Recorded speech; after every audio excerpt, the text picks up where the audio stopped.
What the Speaker ruled yesterday? Yes, sir. Yes. And what the Speaker directed? Yes. Is now your opportunity to purge your mischief. Asanti Bwana Speaker. Yes. Kwa kunipa nafasi hii. Speak loud, I can't hear you. Yeah. Asanti Bwana Speaker kwa kunipa nafasi hii.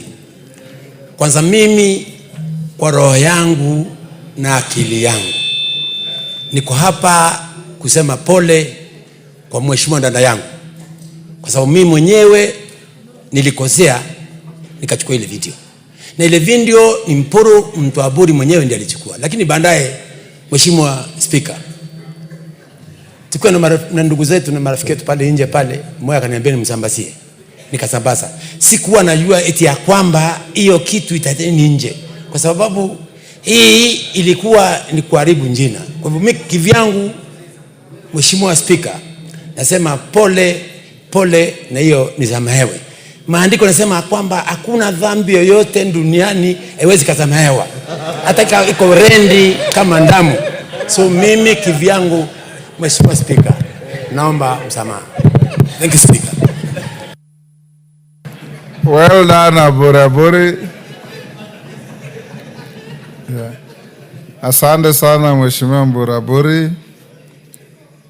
The holy book, the Bible, has one central message, that the beginning of healing lies in the acknowledgement of wrongdoing and the subsequent uttering of one magic word, sorry. So we forgive you, and Umulher, if you are harboring any hard feelings, it is you to forgive, and the House forgives you. There is no point of order to be allowed, because there is no motion here against Mburaburi, so nobody will discuss Mburaburi unless your point of order is on something else. Pardon? It is important that he confirms to the House that being an elder of Nchurincheke, his apology is accepted everywhere and all over. Yes, yes, Mheshimiwa. It is not a mere affair, but go ahead.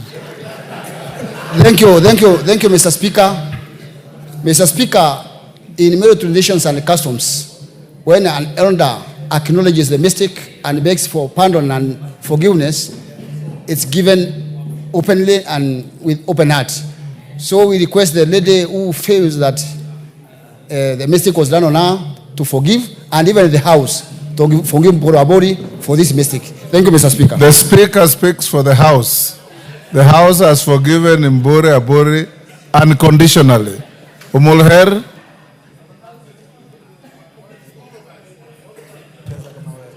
Thank you, Mr. Speaker. Mr. Speaker, I have heard the apology of Honorable Mutembei, and we spoke on phone on that same day when the incident happened. And I'd asked him not to share that clip because I am a member of parliament who's guarded her integrity. And the incident that happened does not describe my nature and my habit. And he agreed not to share the video clip. But I am aware that, and he mentioned it, that a woman MP had shared that video clip. I will accept his apology on condition that he shares that name so that I can also get an apology from the said woman MP, especially being a woman MP, Mr. Speaker. We have a serious movement on women empowerment and women discussions. So for the clip to even be shared by a female MP is even more painful than what Mutembei had done. So that is my request, Mr. Speaker, and I would wish to know. Thank you. Honorable Mulheri, I forgive you for your wrongdoing also. Unconditionally, that you fought in the presence of Parliament, whether you are the victim or not, you deserved some form of punishment. Order, take your seat. The Speaker found that you are aggressed, so you are defending yourself, But that notwithstanding, there is a famous case from Zanzibar, Kimanga versus Republic, that says a policeman or a reasonable person cannot in his presence be party to a breach of peace because of the very nature of what you do. So being a member of parliament, even under extreme provocation, there's no justification for a physical fight. The woman member who solicited for the clip from Buraburi and who subsequently circulated, and I know who she is, and we shall keep her name under wraps for purposes of not escalating this unfortunate incident. So we leave it there. Even if you get to know her name, it just compounds the problem. So we leave it there. Isn't that so, members? Yes, Umulher. Mr. Speaker, I am very grateful that you considered my misbehavior and indecency, and it is not an image of this House. But Mr. Speaker, I also know the female member of Parliament. And it's very painful because it was shared with a blogger, Mr. Speaker. She shared it with a blogger and was bragging about it, that she shared with it. And we have, Mr. Speaker, it's painful, but regardless, I accept his apology. Yes. And I will let it be at that. But Mr. Speaker, she must also apologize to the House. She is unknown, so let's keep it that way.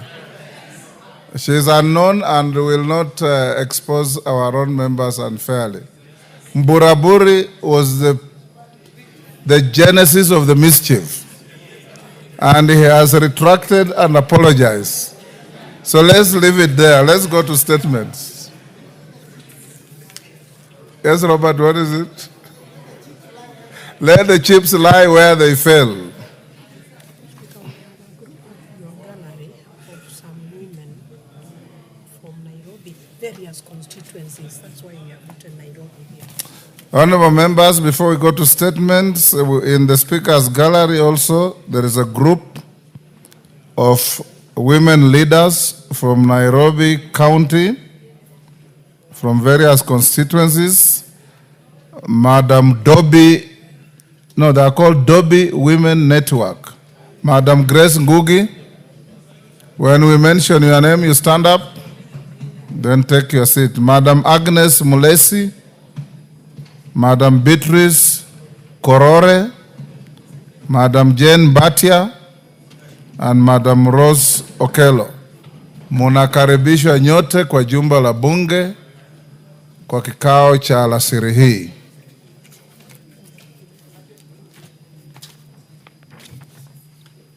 Teresia Wanjiru,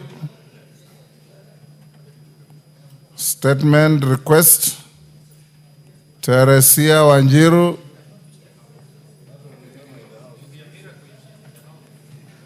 Is she in the House? Majority Leader, somebody is whispering that it will be a miracle if Teresia is in the House.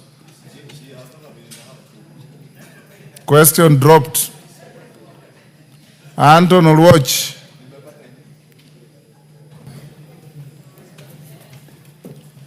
Thank Anton you. will watch. I'm present, Your Speaker. You are present. Go ahead. I thank you. Honorable Speaker, I rise to request for a statement regarding the status of the Kenya school meal policy. Honorable Speaker, pursuant to the provisions of Standing Order 44-2C, I rise to request for a statement from the Chairperson, Departmental Committee on Education, regarding the status of Kenya school meal policy. Honorable Speaker, on the 20th of November 2024, this House received information from the Cabinet Secretary for Education that the ministry had drafted a policy document intended to streamline and enhance the provisions of school meals across the country. The Cabinet Secretary further assured the House that the ministry aimed to have this critical policy finalized and operational by the end of the first quarter of 2025, a timeline which has since elapsed. Honorable Speaker, The importance of school feeding program in our country cannot be overstated. Empirical evidence demonstrates a direct correlation between the provisions of meals in schools and improved enrolled rates, particularly among learners from vulnerable and marginalized backgrounds. The assurance of a daily meal reduces barriers to accessing education, thereby boosting school attendance, enhancing concentration in class, and ultimately improving academic performance.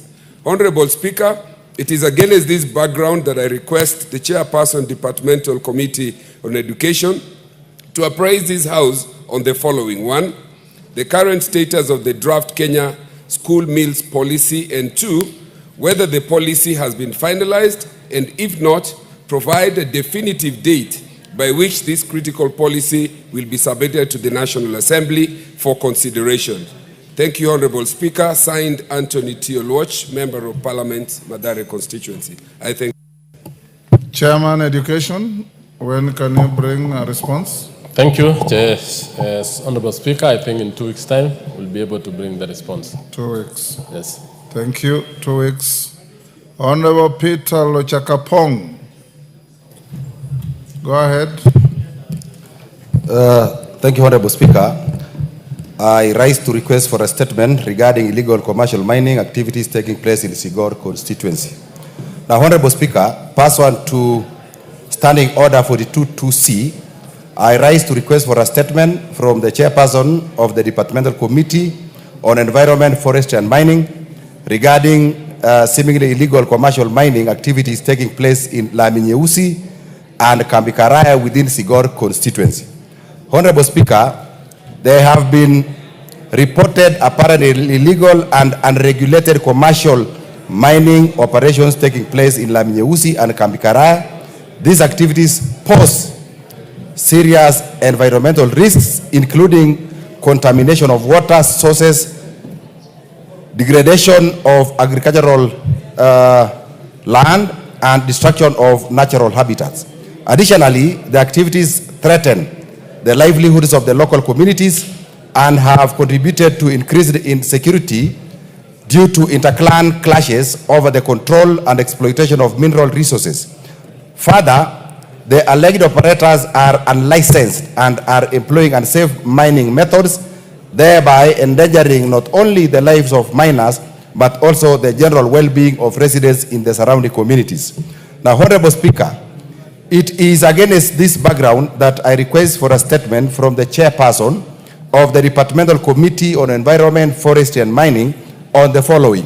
1, provide a report enumerating all licensed mining activities within Sigor constituency. 2, indicate the immediate steps that the Ministry of Mining is taking to stop the ongoing illegal commercial mining activities in Laminyeusi and surrounding areas. 3, measures put in place by the ministry to rehabilitate and restore areas that have been environmentally degraded as a result of these unlawful operations. And 4, Honorable Speaker, outline existing or planned initiatives to engage and support local communities in the management of mineral resources in a lawful, regulated, and sustainable manner. I thank you, Honorable Speaker. Chair, Environment. Yes, Chairman, when can you bring a response? Honorable Speaker, Honorable Vincent Musyoka is on special assignment of the committee, and we have a similar statement by Honorable Dr. Rico on the same. It is active. Maybe we can meet with him next week, on Tuesday or Thursday next week, and then we can be able to discuss on the same. It is just similar. It's the same, Honorable Speaker.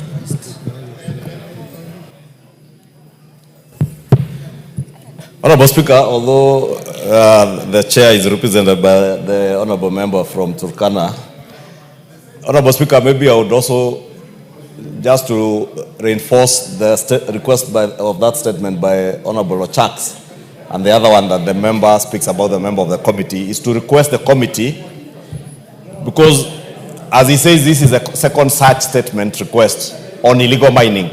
Yes. Honorable Speaker, you are aware that at one point we were told all mining licenses to some extent had been stopped. Yes. And we are still unclear on how people are being licensed to do mining, who is licensed, who is not licensed. Maybe just to request the committee, Honorable Speaker, to go beyond just the statement, to now engage with the ministry on what needs to be done moving forward. Yes. Ideally, we should even have a board that is licensing miners. Yes. Or the people engaging in the mining business, not having ministry officials, one or two people deciding who you license, who you don't license. Just like in the gambling business or the betting business, we have the BCLB board. We ought to have a mining board that is scrutinizing who is mining, who is being licensed, where they are being licensed, and to mine what. Because it's not just illegal mining, Honorable Speaker. People are getting mining licenses for quarrying. And in some of those areas, like Honorable Lochak says, people are mining gold and other very precious metals. If you go to Embu, Tharaka Nithi, the same thing is happening, Honorable Speaker. And these are natural resources owned by the people of Kenya that are being exploited by foreigners and being shipped out of this country. And it's therefore imperative that the committee takes the responsibility of guiding the House on what we need to do in terms of legislation, whether we form a board or whatever we need to do, so that even the decisions to decide who is licensing are not being made by one person, is a collegiate decision. Thank you, Honorable Speaker. Honorable Mother, you've heard that? Well guided, Honorable In Speaker. responding, combine the statements if they relate to similar issues. And if you are going to invite the minister to the committee, then you invite Honorable Ochakapong and whoever else asked. Then subsequent to that, you bring an answer to the House. Well guided. In 2 Honorable weeks. Speaker. Well guided. Doris Donya, Kisii County. Thank you, Mr. Speaker. I rise to request a statement regarding unspent National Government Affirmative Action Fund for Kisii County financial year 2023-2024. Honorable Speaker, pursuant to the provisions of Standing Order 44-2C, I rise to request for a statement from the chairperson of the Departmental Committee on Finance and National Planning regarding unspent National Government Affirmative Action Fund monies for Kisii County 2023-2024. Honorable Speaker, I rise to seek clarification regarding the unspent funds amounting to 7.9 million allocated for the Kisii County Woman Representative under the National Government Affirmative Action Fund for the financial year 2023-2024, which were reportedly returned to the Treasury. These funds were meant for the various community development projects aimed at empowering women, youth, and vulnerable groups in Kisii County in line with the objectives of NGAF. Honorable Speaker, despite my continued follow-ups, I have yet to receive an update regarding the reinstatement of these funds for reinvestment into the planned initiatives. The delay in reallocation is deeply concerning as it has stalled critical programs meant to uplift marginalized communities, promote economic empowerment, and enhance service delivery within Kisii County. Moreover, the failure to reinstate these funds goes against the spirit of affirmative action as enriched in the Constitution. Article 27, 6, and 8 of the Constitution obligates the state to take legislative and policy measures to redress historical disadvantages suffered by women and other marginalized groups. Returning these funds to the Treasury instead of utilizing them for the intended purpose undermines these constitutional provisions and denies the people of Kisii County the benefits they are entitled to. Honorable Speaker, it is against this background that I request the chairperson of the Departmental Committee on Finance and National Planning to appraise the House on the following: the reasons why the unspent NGAF funds allocated for Kisii County Women Representative were returned to the Treasury instead of being utilized for the intended purpose. 2, the status of the request of reinstatement of these funds and the expected timeline for their release and utilization. The measures the government is taking to ensure that funds meant for affirmative action programs are not lost due to bureaucratic inefficiencies. And lastly, the safeguards in place to prevent similar occurrences in the future, ensuring that NGA funds are fully utilized to benefit the intended communities. I thank you, Honorable Speaker. Mr. Yes, Donya. Mr. Speaker, it is the National Treasury which gives us the DAs, the district accountants. They are the ones who returned my money, which were meant for the Kisii people, Mr. Speaker. So I don't understand why their people returned my money. Chair Finance or any member from Finance? Majority Leader, you can convey to the Chair Finance to bring a response on this in 2 weeks. Yes. Responses to statements. Statement request by the Honorable Dr. Charles Onchoke, Bonchari, Chair Housing, Urban Planning and Public Works. Chair Housing. Yes, Vice Chair, you have a response? Give Rindikiri. Give Honorable Rindikiri the mic. Go ahead. Mr. Speaker, the Honorable Onchale requested a statement from the Cabinet Secretary through the committee. Mr. Speaker, this is a statement by the Cabinet Secretary to the National Assembly Departmental Committee on Housing, Urban Planning and Public Works on matters regarding collapsed residential buildings in Bonchari constituency. Mr. Speaker, the building construction industry in Kenya is a key component of the country's infrastructure sector, involving engagement of specialized professionals to oversee planning, design, and development of safe structures for human habitation. As a strategic pillar of Kenya's economic development and urbanization, the building construction sector is guided by various legal, institutional, and regulatory frameworks, with its growth driven by several factors, such as population growth, urban migration, urban policies, and foreign investment strategies. Mr. Speaker, honorable members, this industry remains a key enabler to socio-economic development, yet faces several challenges related to quality assurances and safety standards.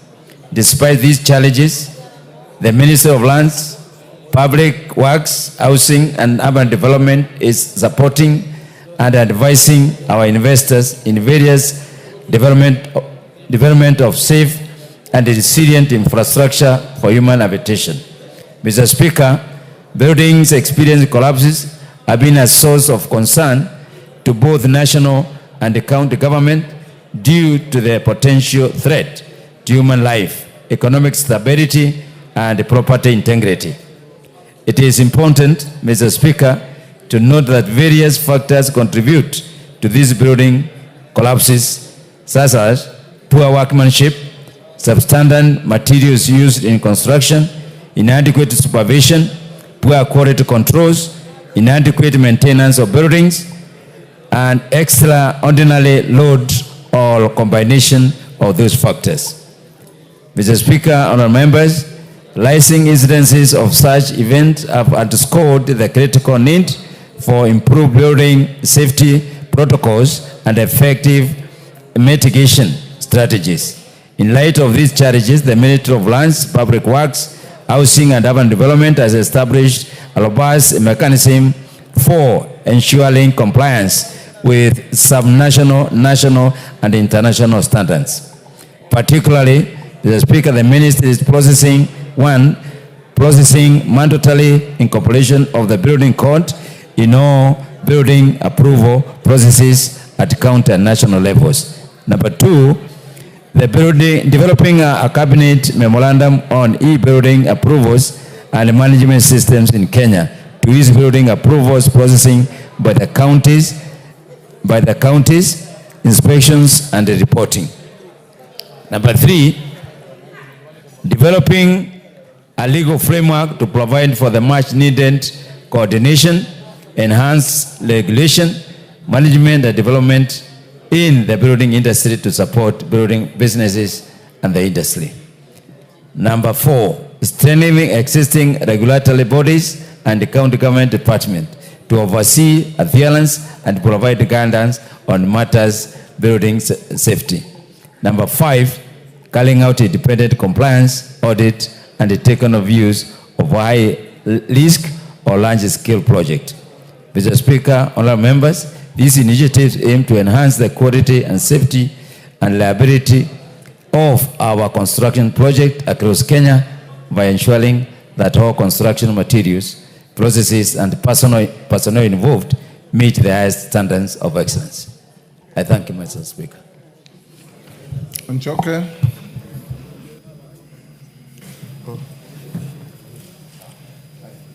If you are satisfied, you don't have to say anything. We can go to the next. Thank you, Honorable Speaker, for the opportunity to respond or to react to the statement read by my friend, Honorable Indikiri, on behalf of his committee. Honorable Speaker, this statement has two fundamental flaws. One, it states that the developer is in custody. He is not. It states that the developer supported the families with the funeral arrangements and that is engaging with the families to support them going forward. He has not. I say this with authority because today I spoke with the DCIO on the ground. I spoke with the Assistant Chief and the Chief who confirmed what I just stated.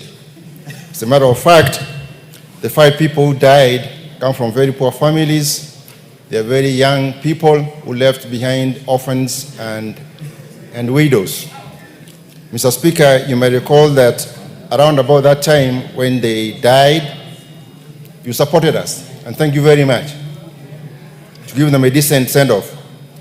But for the CS to provide a statement which is fundamentally incorrect is baffling, and also begs the question whether the ministry is serious in tackling the issues raised in my statement that I laid before this House. Honorable Speaker, having said that, the 5 people are today waiting for justice.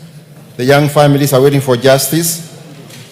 And in this statement, despite the fact that the minister or the CS has indicated that the ministry conducts regular site inspections which are conducted by qualified professionals, and that they require that developers submit or contractors submit mandatory compliance reports, and the fact that on the 3rd of September the year 2024, this developer, this project was issued with a notice to suspend works because it was not compliant, it was not following the laid down procedures, the laws and policies. It continues.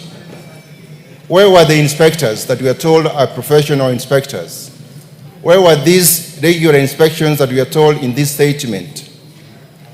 Honorable Speaker, this lackluster approach to very serious matters when 5 people are dead, the families are waiting for justice. Honorable Nchoke, you are making a speech instead of seeking clarification. Thank you, Honorable Speaker, because it's a very painful matter. That's why I'm getting a bit emotional. Yes. So, in my view, Honorable Speaker, we require that the CS brings a substantive, correct, and a statement which is action-oriented, that is going to support these families and justice is going to be done, and not one that is raised with lies. and inaccuracies. I thank you, Mr. Speaker. Rindikiri, Vice Chair, is your statement full of inaccuracies? This statement was sought through the committee. And the main part of this was a broader response to the issues, because this is specific on the residential buildings. What Mr. Speaker will request is to engage the honorable member Ombonchali. We will call him so that now we can seek clarification exactly on those matters, so that we can also involve the CS on the matters list.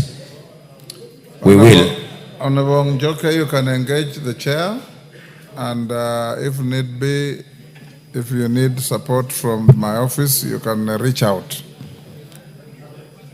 Joseph Gitari has a request to administration. Tongoyo, security situation in Kirinyaga. Are you ready? Yes, I am. Go ahead. Thank you, Honorable Speaker. In response to the statement being sought by Member of Parliament, Kirinyaga Central, Honorable Joseph Gigari, on the security situation in Kirinyaga, I want to state as follows. Honorable Speaker, on the 4th January, Stasi Nyakio Kinywa, age 13, grade 7 people, was reported missing by her auntie at Kirgoya Police Station, via Dobi number 29 of April 2025 at around 2:30. Her body was discovered 3 hours later in a coffee plantation near her home in Kabingo. Following a search led by relative, friends, and area chief, preliminary investigation indicated signs of sexual assault and strangulation. A postmortem confirmed the cause of death as hypoxia, due suffocation, and strangulation following an assault. Forensic samples, including swabs and fingernail scrubbings, were submitted to the government chemist for analysis. And the case remained under active investigation, with efforts underway to identify and apprehend the suspects. Honorable Speaker, on that same month, William Mboga and his wife, Joyce Wangu Mboga, were attacked by 3 armed assailants, and around 2:15, after closing the M-Pesa shop at Block Area Shopping Center in Kirgoya, Mr. Mboga sustained a gunshot wound to the right hand, while Mrs. Mboga suffered serious head injury. They were initially treated at SEK Mount Kenya Hospital and later transferred to Kirgoya Medical Center, where the Mboga was admitted for 1 week and the lady for 1 month. They are currently recovering at home, and the incident was reported at Karaini Police Station via OB number 10 of March 2025, and nothing was stolen during the attack. A spent cartridge and 2 live rounds recovered from the scene were subjected to ballistic analysis, which linked the firearm used to another robbery with a violent incident that occurred on the 10th February at Mwelimu Farm in Ruiru Sub-County. In that incident, 3 suspects riding an unmarked motorcycle and armed with a pistol fired 1 round and ordered the victim to lie down before robbing them of valuable and money. The matter was reported on 31st on VAD or bin 31/10/02 of 2024. Investigation into both instances remain active, with ongoing efforts to trace and apprehend the suspects. Honorable Speaker, on January 24th, one Ms. Gladys Nyambura Njugi was robbed by a gang of live assailants riding on 2 unregistered motor vehicles at around 21:30 in Kirgoya town. The attackers blocked her path and stole her handbags, which contained household items, including a pack of unga, garbage, and the rest. During the incident, the resident, Mr. Peter Karima, responded to a distress call and was fatally shot. His body was moved to Kirgoya County Referral Hospital mortuary. 2 spent cartridge and 5 live rounds were recovered from the scene. A postmortem confirmed Karime died from a massive internal hemorrhage, and ballistic analysis linked the firearm used to the aforementioned Ruiru shooting incident on the 10th of February. The matter remains under active investigation, and efforts to identify and apprehend the suspects are ongoing. Honorable Speaker, on the measures being put, an increased foot and mobile patrol within the area of Kirgoya town and surrounding, conducting public barasas with the stakeholders, and including community policing groups in Nyumba Kumi, and of course incorporating the private security firms and residents to promote collective vigilance, and residents are urged to report suspicious activities, particularly individuals with no clear source of income of those active at night.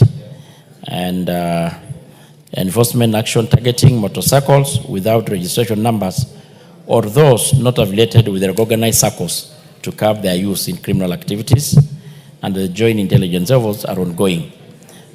Honorable Speaker, on the reason for apparent inadequate of security agencies, Mr. Speaker, there have been an upsurge in criminal incidents in Kirgoya and its environ, some of which have resulted in loss of lives. Investigations have identified a gang armed with an illegal firearm responsible for robbery and violent attacks. Ballistic report confirmed that the spent cartridge from these incidents are linked to the same firearm. The security agencies are actively pursuing apprehension of these gang members and the recovery of their firearms to restore safety. Additional resources, including personnel and equipment, are being deployed to enhance security operations in the region. The government remains committed to ensure safety and the security of residents in Kirgoya, Kirinyaga. All efforts are being made to bring the perpetrators to justice and prevent further incidents. Signed by Honorable Chumba Murkomen, CS for Interior. I submit, Honorable Speaker. You finished? Gitari? Marianne, take your seat. Let's finish with Gitari first. Thank you, Mr. Speaker. First, Mr. Speaker, I want to thank the chairman of the committee and the entire committee, because when you directed them to invite me when the IG was there and the DIGs, I did attend and we started this matter. However, Mr. Speaker, I'm a bit concerned about two things. Number one, you directed the committee to give an interim report, but I can assure you the interim report they gave us about 2 months ago is the same report they have come with. It's only that they have just changed the date. Number two, Mr. Speaker, I'm a bit worried. I raised this issue on 25th February 2025. And some of the incidents occurred early January, Mr. Speaker. For how long will the people of Kirinyaga keep on waiting? The only thing that we hear from the ministry is that investigations are underway. We are doing this. Out of the 4 cases that I had asked, Mr. Speaker, even none of them has got yielded results.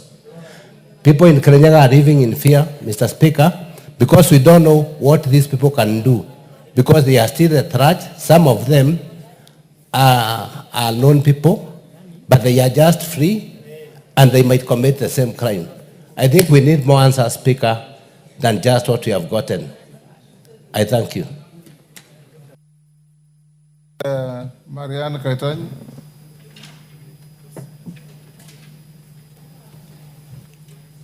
Give her the mic. Yes. Thank you, Honorable Speaker. About last week, a week ago, there was a report that had been given to us by the Chair, Departmental Committee of Internal Security, on the issue of Koimburi. And we had asked that, he actually told us that he would give us a response within a week.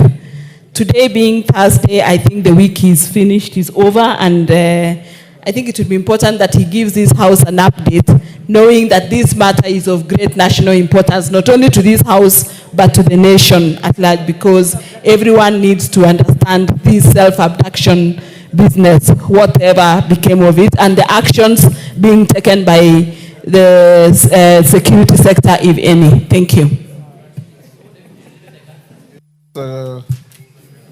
Tongoyo.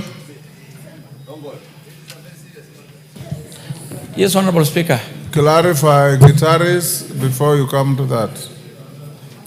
Honorable Speaker, on the issue of a colleague from Kirinyaga, it's really unfortunate that several members of the society, of that community had lost lives.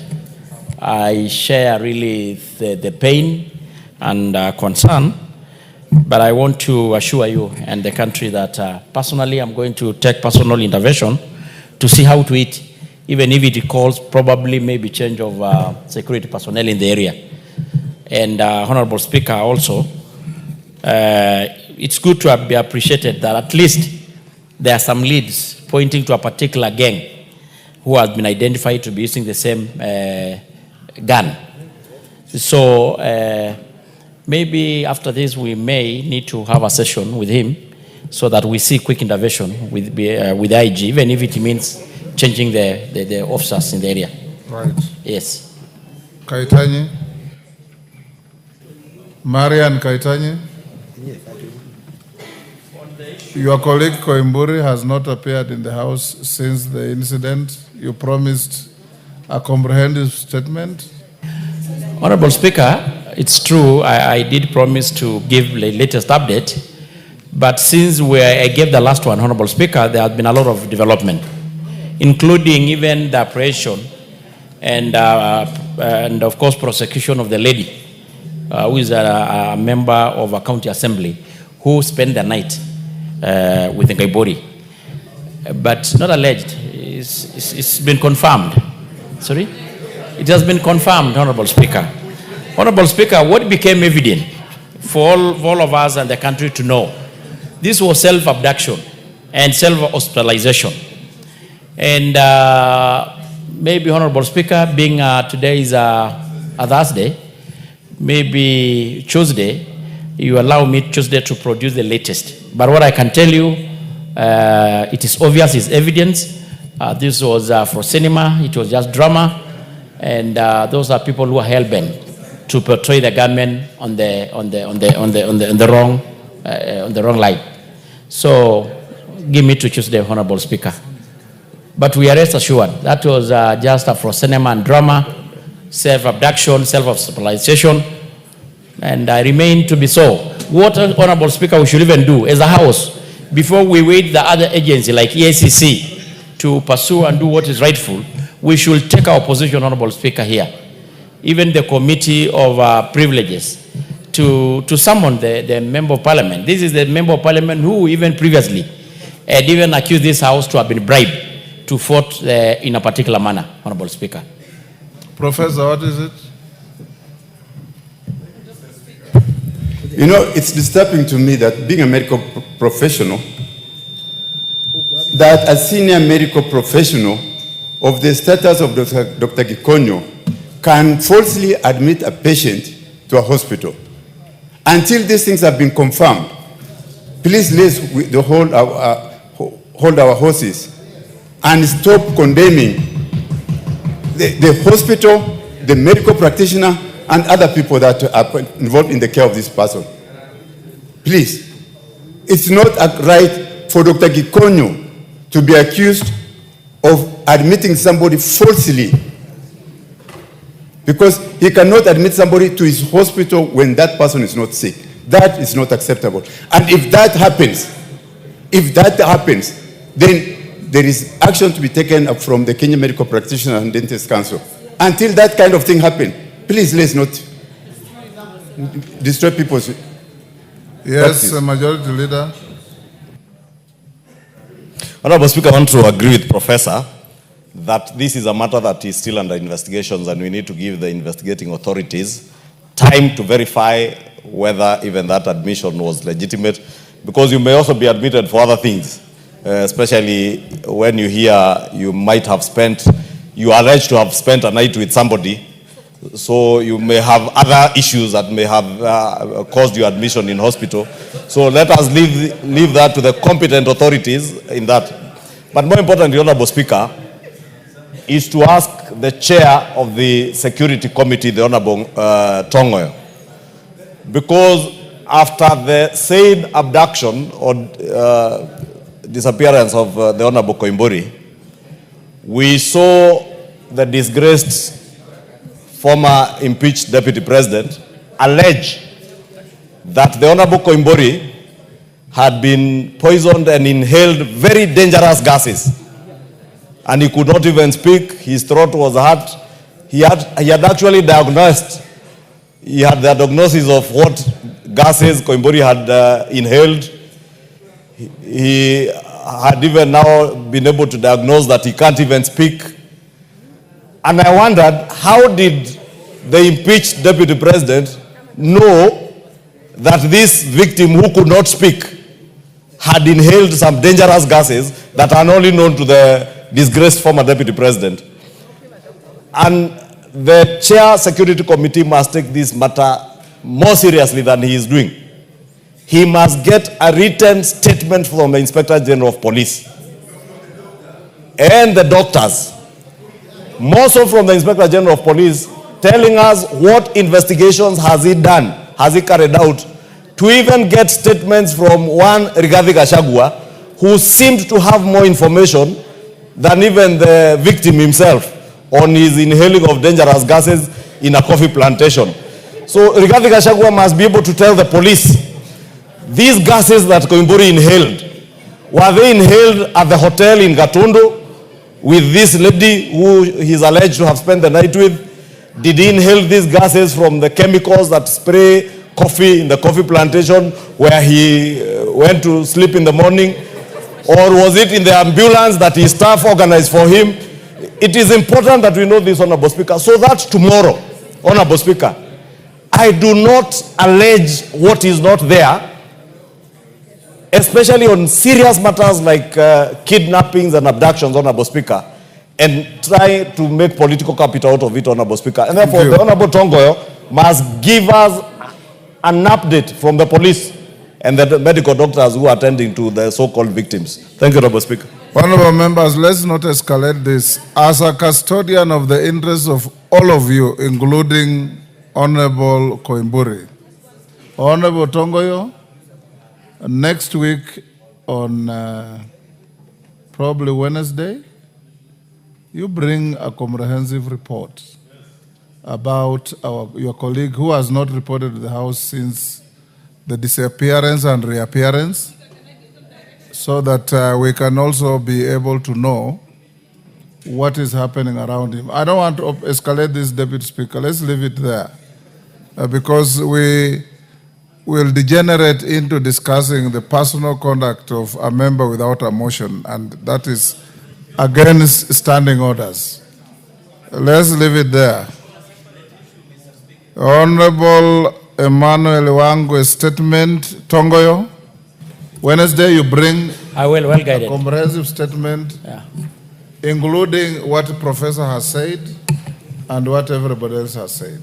Honorable Speaker, but it will be an uphill task, at least on the issue to regard the Dr. Kikonyo, because I don't have the capacity to compel him to give the report. Remember, we went there. If you don't get it, we'll draw our own inference. Just bring. You remember, Honorable Speaker, you did instruct that we go there last, and we are completely denied access. So we may still undergo the same. Okay. Hold it, Tongoyo. Let me acknowledge students who are in the gallery before they leave. Moi High School, Kabarak from Rongai, Nakuru, in the Speaker's Gallery. Kajiunduthi High School from Mara in Tarakanithi, and Mutu's Primary and Junior School from Bere, South Embu. I've been requested by two members, the Honorable David Ocheng, who says his son is in Kabarak, and Letipila. I give them a minute each.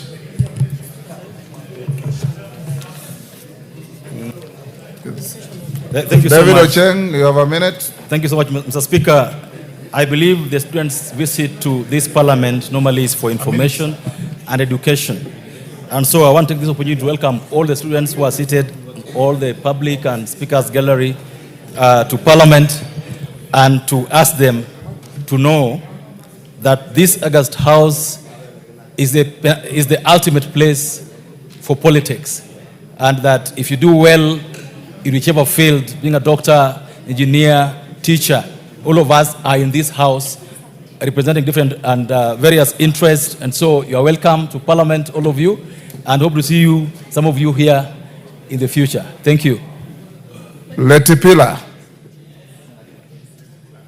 Letipila is not here. Murugara, 1 minute.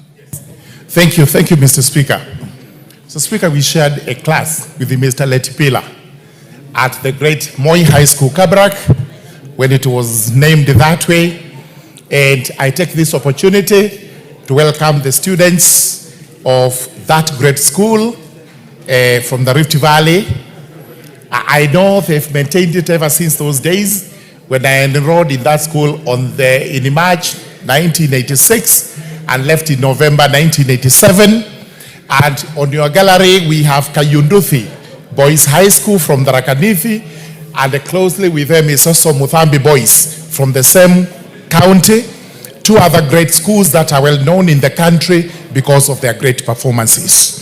Mine is to welcome the students to this house and to tell them to observe the proceedings, to see how their leaders actually conduct their business, and when they go back, is to put emphasis on their studies so that tomorrow they become great leaders of this country. I welcome the students. Thank you very much. 1 minute. Thank you very much, Honorable Speaker. May I also join my colleagues in welcoming all the students who have made to the Parliamentary House today, and particularly those students from Moi High School, Kabarak, where I was an alumni. And it so happens, Speaker, sir, about 2 weeks ago, I had the opportunity to go and speak to them as an alumni and tell them, welcome, may it be a session that you're going to learn. And I do know we have 2 other members who are not here who are also alumni of this great institution. There are many that have been there in the past. And of course, when I look at those that are standing here, I see several in the future who are going to be in this house. I thank you. May you learn from here. Thank you. And there are also several parents who are here also. Thank like you. Millie of the Ambo. For the parents and those who went there, I join you in welcoming the students from both Kabarak and the other schools. We also acknowledge Mutembei boys from Mara, Tarakanithi. All the schools, welcome to the House of Parliament and feel comfortable. Emmanuel Wango, statement. Yes, Tongoyo. So, Honorable Speaker, so do I proceed? Go ahead. Okay. Honorable Speaker, on Honorable Wanga's statement regarding the status of investigation into the murder of Madam Rosalinda Akinyi, I want to state as follows. Honorable Speaker, on the 17th April, approximately 5:30, Mr. Paul Weshuli reported at Shinda Police Station via OB number 37170425 regarding a robbery with violence incident. He reported that an identified motor vehicle intercepted a border on en route from the Cooperative Bank, Mumias branch, and robbed the pillion passenger, Madam Rosalinda Akinyi Wanga, of Kenya shilling 285,000. Tragically, she died on the spot. Initial report suggested that she had been shot by a known assailant aboard the said motor vehicle. Her body was later transported to St. Mary's Mission Hospital, mortuary in Mumias. The postmortem examination, Honorable Speaker, conducted on the 21st April, contradicted the initial gunshot claim, revealing that Madam Wanga died due to internal bleeding resulting from sharp force trauma sustained during an assault. This finding prompted the immediate launch of the comprehensive investigation. A miscellaneous application number 00033 of 2025 was filed at the Mumia Law Court, requesting court orders to obtain CCTV footage from Cooperative Bank, Mumias branch, covering the time frame between 1300 and 1600 on the day of the incident. The same application sought the victim's bank account statement as well as M-Pesa and call data record of both the victim and the potential suspect, who is a border rider from Safaricom. Following the issuance of the court orders, the relevant institutions were served to have complied. Investigating officers have since received the victim's bank statement and CCTV footage, both of which are currently under analysis. The border rider, identified as Joshua Muteke Wafula, was initially detained as a person of interest but was later released pending further investigation. The preliminary analysis of his call data did not establish any direct link to the incident. Additionally, review is ongoing as we remain in communication with the investigative team. To bolster the investigation, Crime Search and Intelligence Bureau officers from the DCI headquarters were deployed to provide technical support and revisit the crime scene. In addition, Honorable Speaker, call data from the several other persons of interest has been received and is undergoing forensic analysis. Statement has been recorded and the investigation is still ongoing. On the status of robbery in violence against Madam Rosalinda, husband, upon receipt of preliminary correspondence from Honorable Emmanuel Wangwe, seeking an update of the status into a robbery with violence, officers from the Mumia Police Station conducted a thorough review of the station occurrence book from the year 2023 to date. However, no entry on robbery with violence incident was found. This prompted the officers from the Directorate of DCI based at Matungu Police Station to initiate a follow-up action by summoning Mr. Paul Weshule. He acknowledged that the incident had not been booked. As a result, a late entry report concerning the alleged robbery with violence was formally booked via OB number 12-16-525. His statement was subsequently recorded to facilitate the commencement of the investigation into the matter. He reported the incident occurred in May 2023 at Arambe area while he was riding his motorcycle toward Bungoma town. Though he could not recall the exact date and time, he had withdrawn a total of 260 from 3 different banks in Mumias town. He stated that he was accosted and robbed of the money, then abandoned near the Yala River in Quisero sub-county. He went to Mumia Police Station on the same day and to make a report. However, the police assessed his condition. They advised him to seek medical attention first and return to the station afterward to make a report and record his statement. Unfortunately, he did not return. Investigation in the incident has commenced. So, Honorable Speaker, that is what I have to say also concerning the Wangwe's question. Emmanuel Wangwe. Thank you, Honorable Speaker. Honorable Speaker, allow me to thank the Chair for that good communication. However, Honorable Speaker, on the same line, Honorable Speaker, I also want to appreciate that I got the statement in advance, which was good enough for me to have read it and understood what it is. What is there, Honorable Speaker, is that let the Chair just push for the investigation. Don't tire with that statement.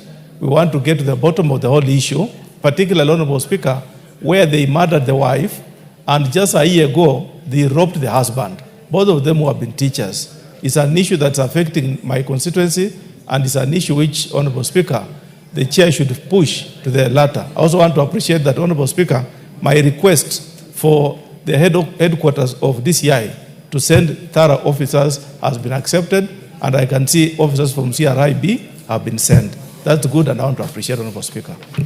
Thank you. Tongoyo, that's a comment. You can follow up and give the member an update as and when you have additional material. James Onyango Koyo, request to agriculture. Yes, Tongoyo. Okay, thank you, Honorable Speaker. Sorry, I need your guidance, Honorable Speaker. We had a statement by Honorable Doris Donya, which was last week. She wasn't in the House, and she has been really insisting that she's allowed to list it for next week. We are pressed for time. Thank you. Doris, go to the table office and have it listed for next week. Dr. Mutunga, are you ready with the statement? Go ahead. Thank you, Honourable Speaker. Honourable Speaker, I rise pursuant to Standing Order number 442C to respond to the question by Honourable Onyango Koyo MP requesting a statement on the 12th of March 2025 regarding the possession of the leasing program of the state-owned sugar farms, particularly Moroni and Chemelil sugar companies. Honourable Speaker, the Ministry of Agriculture and Livestock Development has responded as follows, and I will summarize. First of all, the honourable member wanted to know the status update on the possession of the leasing program as of the state-owned sugar farms with reference to Moroni and Chemelil sugar companies. The tenders were advertised internationally on the 28th of February 2025. On 4th of March 2025, the bids were received. Tender closing date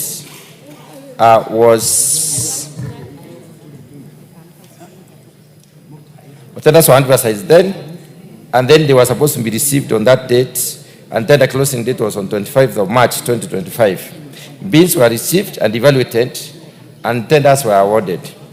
The listing results were as follows. Moron Sugar Company, which is already under receivership, went to West Valley Sugar Company Limited. And Chemelil Sugar Company went to Kibos Sugar and Allied Industries Limited. The handover date was 10th of March 2025, and the current status is such that the leasing term is for 30 years, as approved by the National Assembly, and I have the approval notice or certificate, Honourable Speaker, by this House, which is number 039/13/2023. The second issue that the honourable member was pursued was the criteria used to tender in tender evaluation regarding the leasing program of Moroni and Chemelil sugar companies. Honourable Speaker, the bid evaluation was conducted under regulation that 1 of the Public Procurement and Asset Disposal Act of 2020. The bidders received were as follows. For Moroni Sugar Company, we had 2 bidders, 2 bids, West Valley Sugar Company and Kibos Sugar and Allied Industries Limited. For Chemelil Sugar, we had Sukari Sugar Industry Limited and Kibos Sugar and Allied Industries Limited. The evaluation stages were as follows. The first one was mandatory compliance check, where the bidder had to deposit 200 million as security bid. And the certificate of registration was supposed to have been there. The tax registration also needed to be there, and compliance certificate. CR12 was also supposed to be submitted, and other eligibility documents. The technical evaluation followed, where the companies were checked against the technical requirements. No material deviations, reservations, or omissions were observed. Bidders scoring over 80% or 80% and above advanced to the financial evaluation stage. The qualified bidders in this particular respect was, with respect to Moroni, West Valley Sugar Company, and with respect to Chemelil, Kibos Sugar and Allied Industries Limited. The financial evaluation progressed well, and they were assessed. All the financial aspects were assessed as per the set criteria. Negotiation followed, whereby the successful bidders were engaged in a negotiation process before the award. The third issue that the honourable member sought was the composition of the tender committee that considered the leasing exercise and the recommendations they made. Honourable Speaker, the composition was as follows. The Ministry of Agriculture and Livestock Development was represented. The National Treasury and Economic Planning Ministry was represented. Kenya Sugar Board was represented, and we had a representative from the Privatization Commission of Kenya. So the recommendations were as follows from the bidders. From the evaluation committee, Moron Sugar Company was to be awarded to West Valley Sugar Company Limited, which met all the qualifications and was responsive. Also, Chemelil Sugar Company was awarded to Kibos and Allied Industries Limited, which also met the qualifications and was responsive. The fourth issue that the honourable member did seek clarification on was clarification on the fate of the current workers in the affected farms.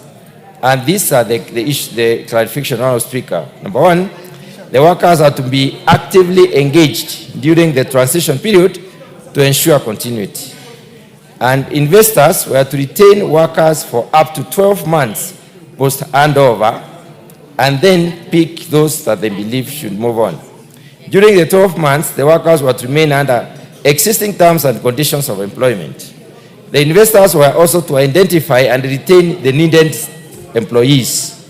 The government was to settle all the salary arrears, benefits, and emoluments owed before the handover. I submit, Honourable Speaker. Thank you very much. Thank you very much, Honourable Speaker. I've listened with a lot of interest to the response by my colleague, the respected chair of the Agriculture Committee, and I want to tell him that I feel that the response is grossly inefficient. We were given the impression that the purpose of leasing out this industry was to make the industry work better for the citizenry. I am more interested in what is going to benefit the farmers, the workers, and generally the locals who donated land when the government came up with this process of starting the industries. We may need the Cabinet Secretary to come to your committee and demonstrate to us one by one, because we want to put below every process that was done. While the intention was very good, but the process was flawed somewhere in between. And we think we need more clarification. But more so, our fear is about the land, and I'm happy that none other than His Excellency has spoken to this fact, that land is not going to be interfered with. My apprehension that in Muhoroni Sugar Company, the title deeds have since been removed from a strong room, and kept by a receiver manager. We don't know at whose behest or what he's doing with it. This we are not going to take lightly, and the minister has to come and tell us that land is not going to be an issue. It's not what we are going to ask another time. If the position of land must be made very clearly, that the investors, the lessees, are going to make use the factories that they have been so far leased to, but they are not going to interfere with the land issue.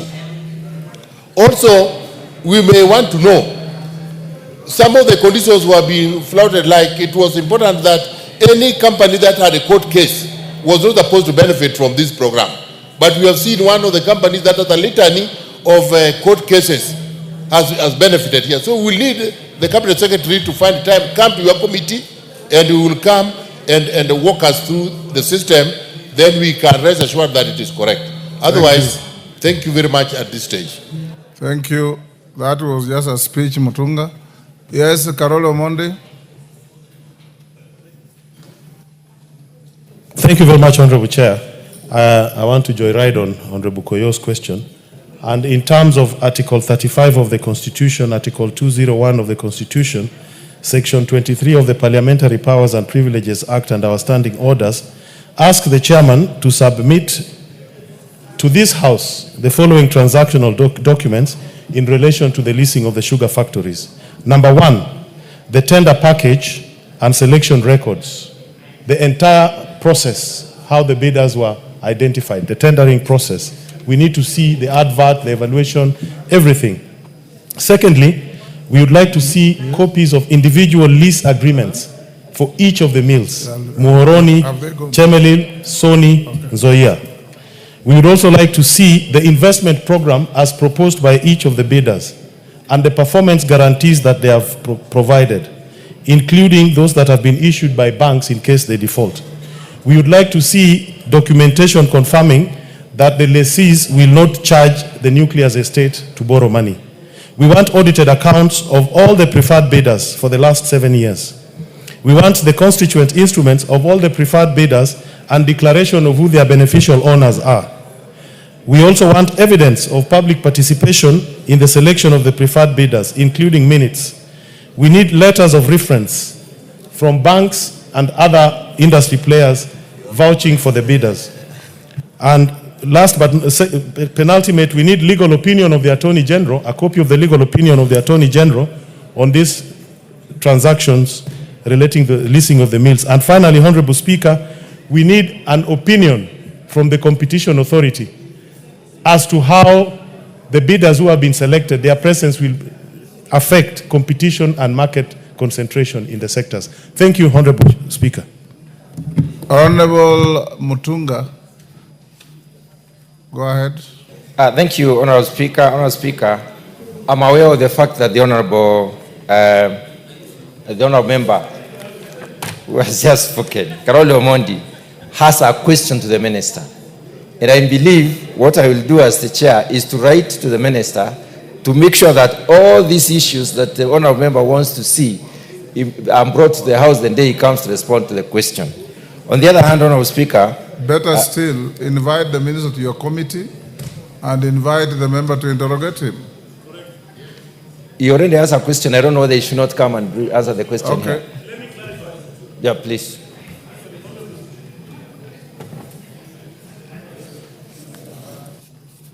Yes, Carol. Honorable Speaker, I have a question, but my question relates to the nucleus estate of Miwani Sugar, which has not been... That's okay. I've given direction. Okay, thank you. Dr. Mutunga, proceed that way. That's the end of statement time. Majority Leader, give your Thursday statement. Shortly. Thank you, Honorable Speaker. Yes. Pursuant to the provisions of Standing Order 44.2a, I rise to give the following statement on behalf of the House Business Committee, which met on Tuesday, 3rd June 2025, to prioritize business for consideration during this week.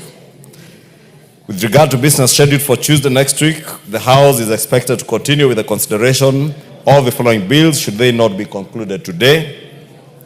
One is a second reading of the Learners with Disabilities Bill, Senate Bill number 4 of 2023. Two, the Political Parties Amendment Bill, Bill number 2, Senate Bill number 26 of 2024. And 3, the National Cohesion and Integration Bill, National Assembly Bill number 74 of 2023. 2 is the Committee of the Whole House on the Value Added Tax Amendment Bill 2025. Additionally, Honorable Speaker, debate will be undertaken on the following motions, should they not be concluded today. 1, consideration of the Comprehensive Economic Partnership Agreement between the Republic of Kenya and the United Arab Emirates. 2, report on the ratification of the agreement on fisheries subsidies. And 3, report on the performance audit report on the provision of services to persons with disabilities by the National Council for Persons with Disabilities. Honorable Speaker, as the House will recall, you issued a communication on the priority business that will come before the House during this part of the session, notably relating to the budget process. As such, members will note that general debate commenced on the budget estimates of revenue and expenditure for the financial year 2025-2026, which commenced yesterday afternoon and is expected to end today in line with your communication earlier as per the supplementary order paper. This being the third and final allotted day for general debate on the estimates. Therefore, it's important for members to note anybody who wants to contribute on the budget estimates, you have up to the close of business today to do so. Thereafter, Honorable Speaker, the House will consider the estimates in Committee of Supply, which is listed as order number 11 in today's order paper, but which you have since directed will come on Tuesday next week. Indeed, the House has resolved to sit until conclusion of Committee of Supply on Tuesday, so as to pave way for other budget-related business dependent on the estimates.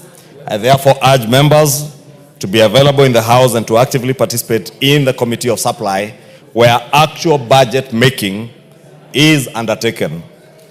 Honorable Speaker, the approval of the estimates will be followed by the prioritization of budget-related bills, notably the Finance Bill 2025 and the Appropriation Bill of 2025.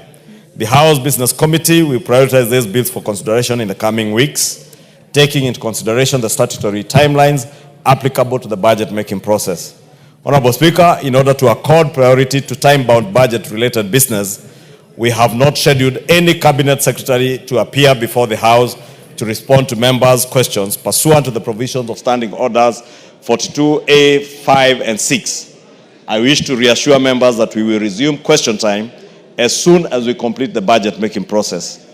Honorable Speaker, further to your communication issued on 27th May 2025 regarding priority business for the second part of the fourth session, I wish to remind the House that in line with Section 40 of the Public Finance Management Act, Cap 412A, the Cabinet Secretary for the National Treasury and Economic Planning is scheduled to make a public pronouncement on the budget policy highlights and the revenue-raising measures for the national government for the financial year 2025-2026 next week on Thursday, 12th June 2025.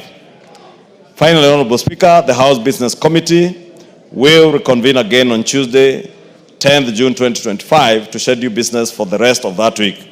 I now wish to lay this statement on the table of the House. Thank you, Honorable Speaker. Honorable Speaker, with your indulgence, allow me to take this opportunity to express the House's gratitude to our legal team that represented us in the matter of RMLF in court, and all the honorable members who volunteered their time to also advise the legal team and be with them, led by the Honorable Kaluma, who even this afternoon was listening through to the judgment that has just been delivered this afternoon. I say congratulations to our legal team and also the negotiation team that was negotiating with the governors, and also congratulate the courts for the very progressive judgment that they have delivered this afternoon. Honorable Speaker, it is a good judgment, very progressive for this country and the people of Kenya who have suffered immensely with roads going unattended to because of the money that was being held, the 10 billion shillings belonging to Kera that was being held. And I hope the CS will now immediately, forthwith, release that 10.5 billion to Kera. Thank you, Honorable Speaker. Order, members on their feet, take your seats. Order, honorable members. That illegal Kamkunji, can you disband and take your seats? Honorable Madenga, take the nearest seat.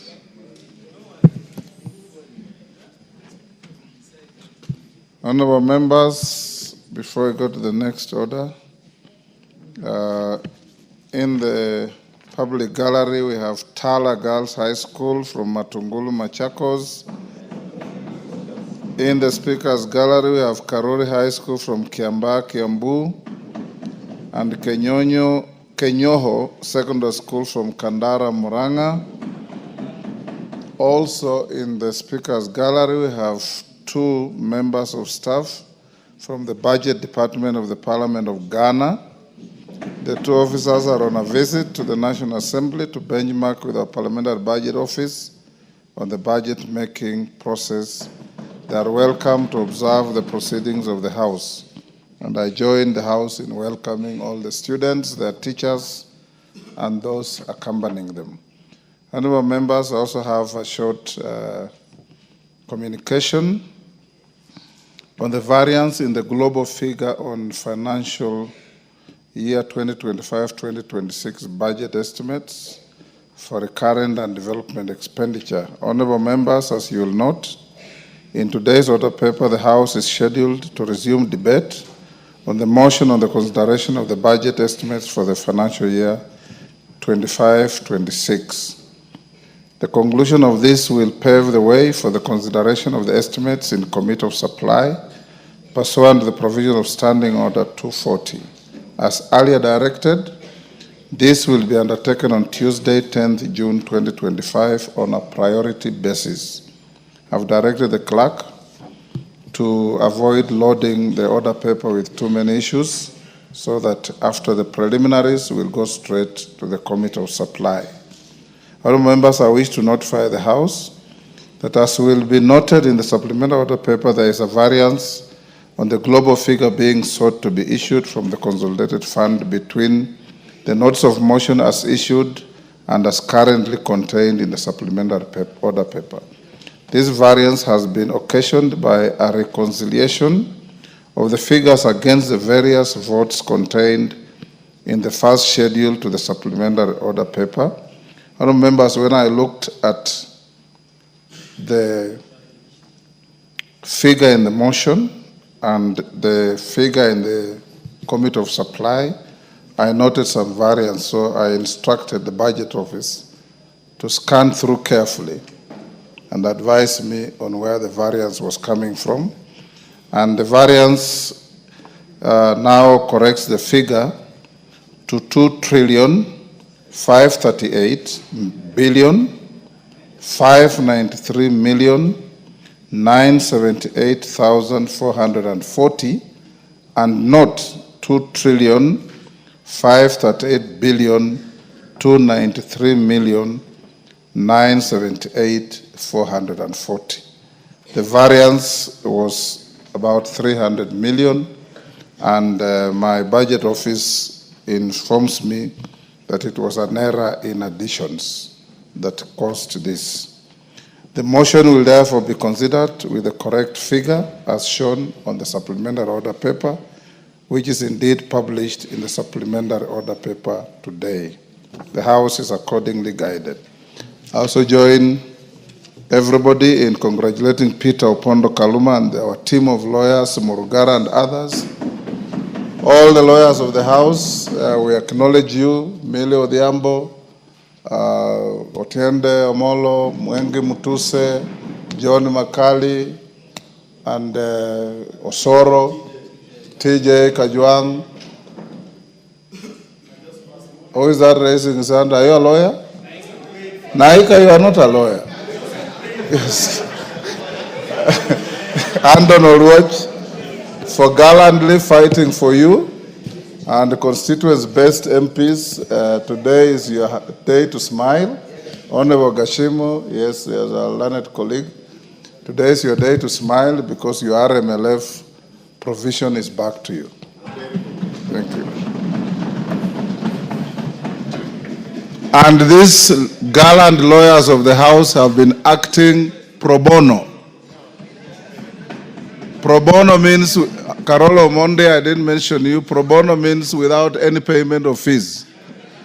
So they have been acting for you for free. Next order. Yes, Jared. Honorable Speaker, firstly allow me to congratulate our gallant lawyers and above all congratulate you for leading the team through this, Honorable Speaker. So yes. Finally we are getting our fair share. Honorable Speaker, just today there was a pronouncement from a court of law that seems to be injuncting this House over a bill that is yet to be presented here, Honorable Speaker. And this relates to the National Government Constituency Fund, which we just completed the process of public participation, Honorable Speaker. So I know Kenyans are more litigious, particularly civil society, Honorable Speaker. But how do they then go ahead to preempt what is not even before us, Honorable Speaker? Do we treat this as a judgment or we treat this as idle stand-byers, Honorable Speaker? Because we are lost. How do we injunct something that is not with us? My view on that is well known, Honorable Okello. Call the next order. We'll deal with it. Order number 8, motion. Ratification of the agreement under the United Nations Convention on the Law of the Sea on the conservation and sustainable use of marine biological diversity of areas beyond national jurisdiction. Question to be put. Members on their feet, take your seats. Students in the gallery walking out, you freeze where you are. Order.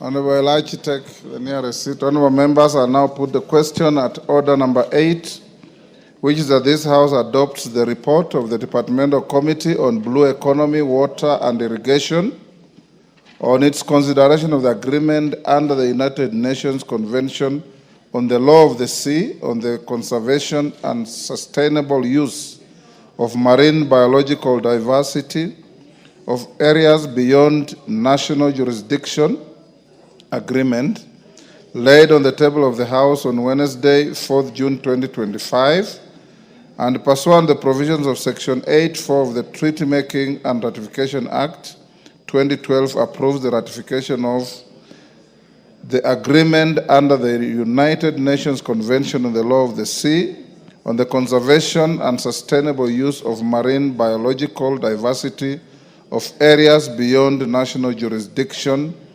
BBN agreement. As many as of that opinion say aye. Aye. As many as of the contrary opinion say nay. The ayes have it. Next order. Order number 9, motion. Consideration of the budget estimates for the financial year 2025-2026. General debate. Third and final allotted day. Resumption of debate. Honorable members, the last member to speak was Honorable Naomi Wako, who exhausted her time. Robert Mbui, I hope you have logged in for this. Go ahead. Yeah, thank you, Mr. Speaker, for an opportunity to also contribute on this matter of the budget estimates for this financial year, 2025-2026. Mr. Speaker, I want to make a few comments on the issue of the budget of this year. First and foremost, noting that the budget has gone up to 4.2399 trillion, which is quite a lot higher than the previous year, and it keeps escalating every year, it keeps going up. And Mr. Speaker, going through the report, because I've taken time to go through the report of the committee, there is some sense of pride that I have seen in the fact that the budget is bigger this time, and Mr. Speaker, also that the revenues, there is an increased, revenues collected. And Mr. Speaker, when you look at the reasons why the revenues have gone up, it is because of an increase in income tax, an increase in VAT, increase in excise duty collections, and also the introduction of new taxes like the housing levy. Mr. Speaker, it is important to be very careful about the wording, because I know that a lot of people are still pained at the level of, the level of taxation in the country. Because when you look at the wording on Section 31, where it says that this increased revenue is reflecting optimism in the ongoing tax policy reforms and enhanced revenue administration measures. Madam Speaker, that really isn't the truth, because a lot of people out there have been complaining about, the disposable income and how much lower it has gone as a result of those increased taxations. So, Mr. Speaker, it's important to be careful how we word these issues so that people do not remember the pain that they are feeling. Madam Speaker, we are also talking about an increase in appropriations in aid.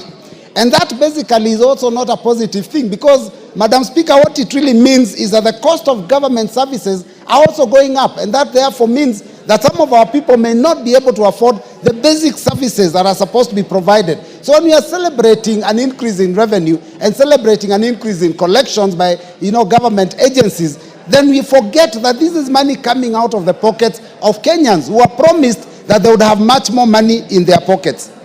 But despite all this, Madam Speaker, I also notice, again, as usual, we still have a hole in our budget, a deficit in our budget, a deficit to the tune of 876.1 billion. And this deficit, Madam Speaker, will be plugged by borrowing. Now, I go back 2-3 years, and I remember our political leaders were very categorical when they said, we will not borrow in future. But every single budget that is brought to this house, we have to borrow. We are still borrowing. I am not saying that borrowing is bad, but there is an amount of borrowing that goes beyond what we can afford to pay. And even the complaints by the committee itself about the cost of the debt we already have, it flies on the face of exactly what we are doing.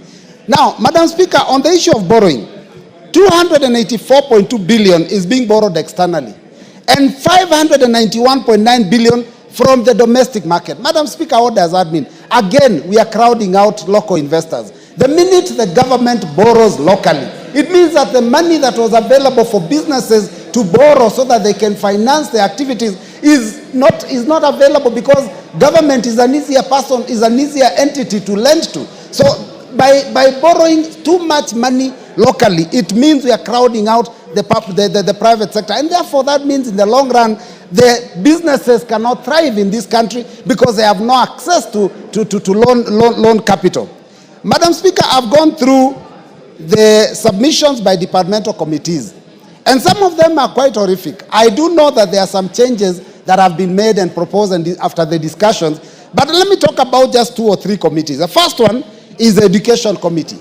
The Education Committee actually noticed that there was a failure to provide funds for examinations, national examinations. And Madam Speaker, this has happened in the past, and we have actually sorted out that problem through supplementary budgets. Why are we not taking the education of our children seriously, so that we can provide enough funds for all the activities required for education to take place properly? If you want to destroy a nation, just play around with the education of that country. And that is what is going on, because if you do not provide money, enough money from Treasury directly for examinations, then it means we are not even thinking ahead. So, Madam Speaker, that is one of the things that was raised by the departmental committee, and yet it is one thing that is already in the Basic Education Act, that which we passed. I think we made amendments in 2018, that examinations in this country for basic education will be free. Madam Speaker, the committee has also talked about substantial deficits in the Department of Higher Education to sponsor this university funding model.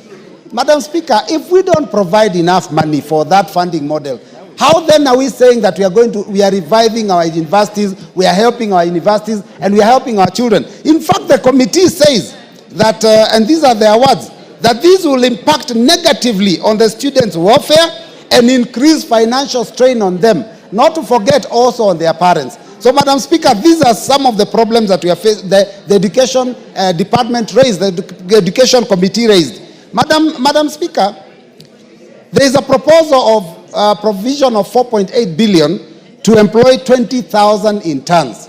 Now, I see 2 problems with that. First and foremost, we have interns that were already recruited, and there has been no provision for them to become permanent and pensionable. So we do not know what happens to those ones. But, Madam Speaker, the 20,000 interns that are being recruited at 4.8 billion, it means it works out to about 20,000 a month. Madam Speaker, 20,000 a month is very paltry. That is a very, very small amount. Even members here pay their chefs and their cooks a lot more than that. These are graduates in education. These are people that are supposed to make sure that they mentor the future. How do you expect to get quality education? They say when you pay peanuts, expect monkeys. How do we say that we are going to get quality education when we cannot pay our teachers properly? And you keep somebody as an intern for a whole year and pay them 20,000. At the end of the year, there is no assurance whether they will get a job or not. So, Madam Speaker, I think these are some of the things we need to address. Today in the morning, Madam Speaker, I was invited by the Committee of Education to discuss a matter of capitation. Madam Speaker, even the CS himself confirmed that the capitation that is given for basic education is not enough. In fact, it is so paltry. The amount given for primary schools is 1,420 shillings per child. That amount of money, Madam Speaker, a school of about 100, 200 children cannot even afford to pay the watchman.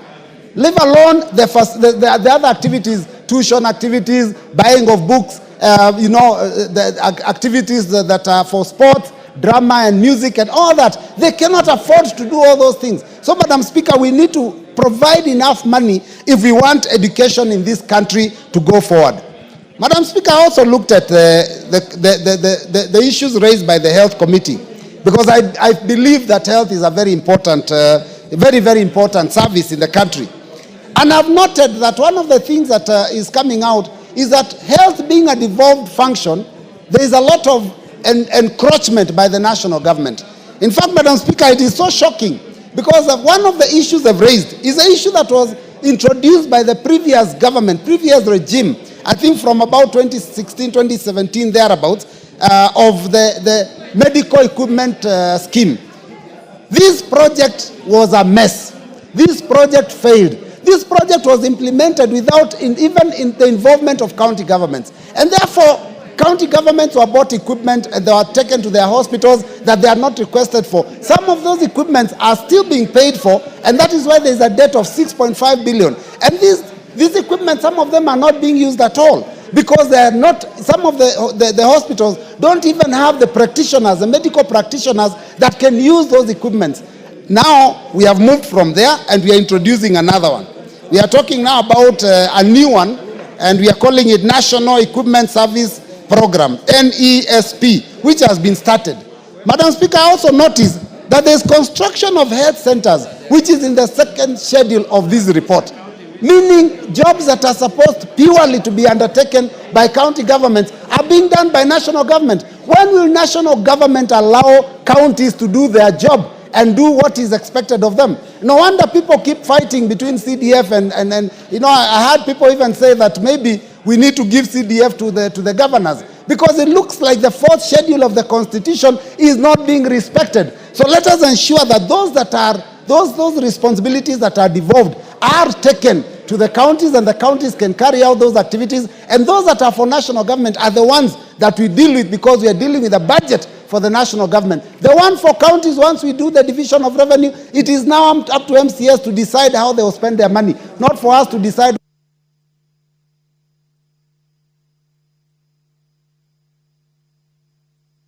I can give you a minute to finish your sentence. Yeah.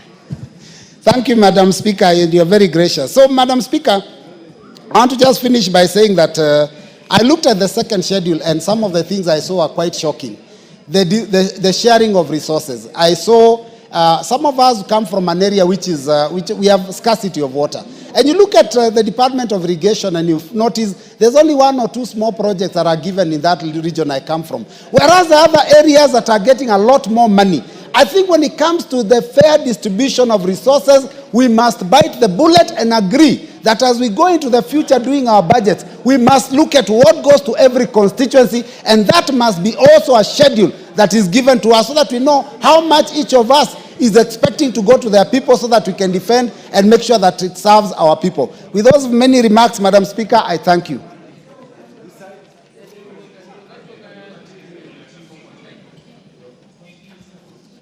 The Honorable Adan Kainan, Member for Elders.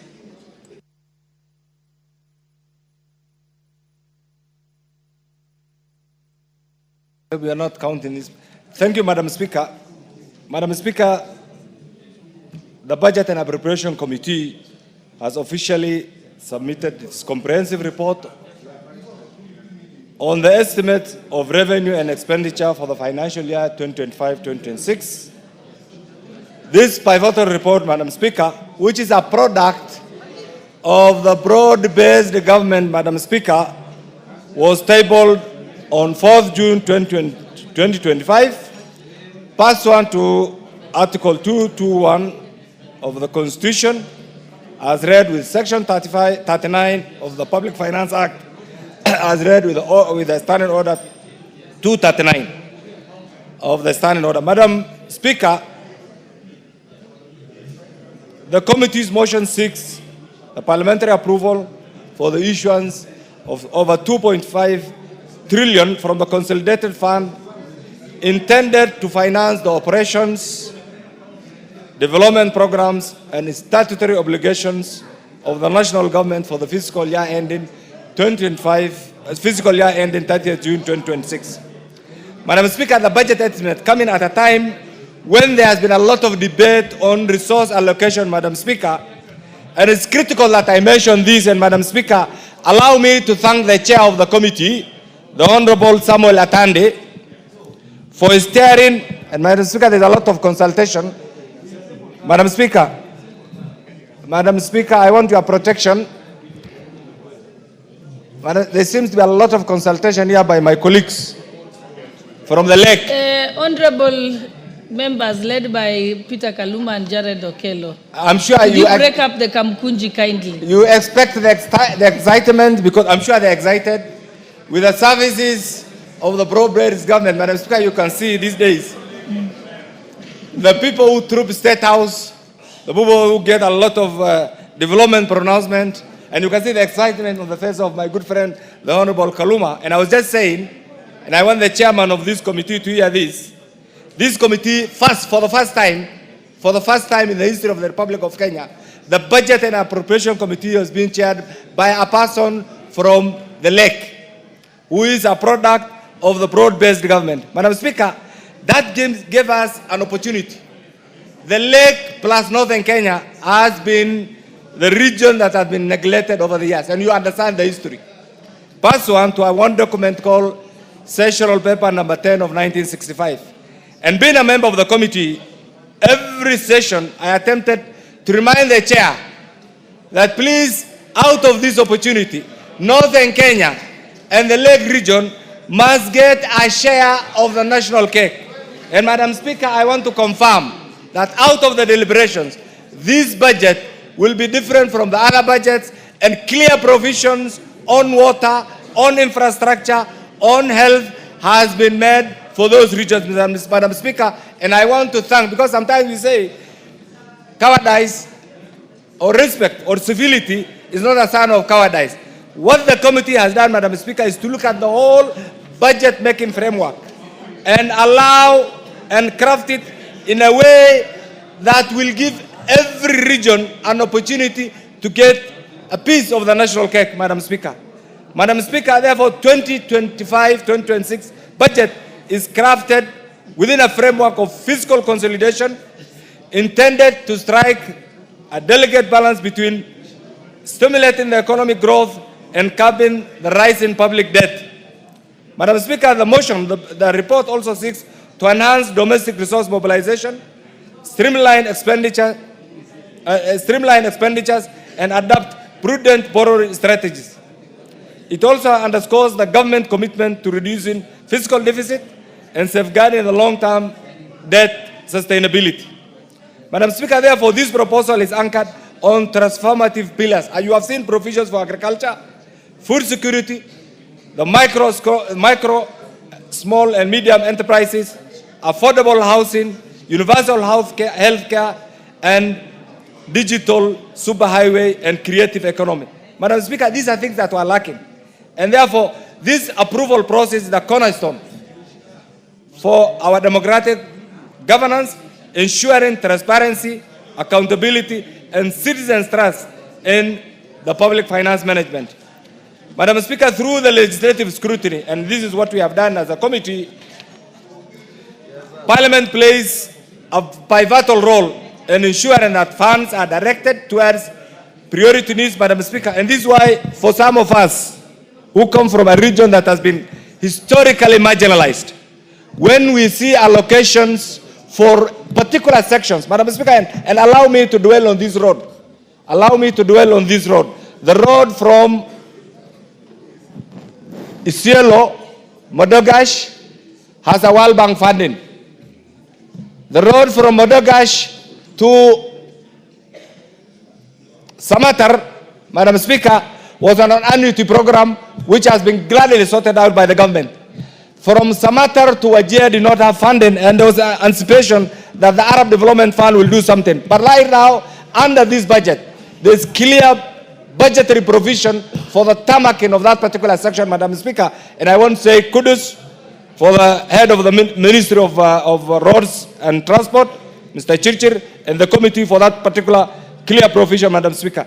Madam Speaker, equally, there's a particular area that has been missing, and we'll be pushing the Ministry of Energy, Mr. Speaker, and I'll be asking the Budget Committee led by the Honorable Atande to make a clear, outright determination that Northern Kenya must be connected to the national grid.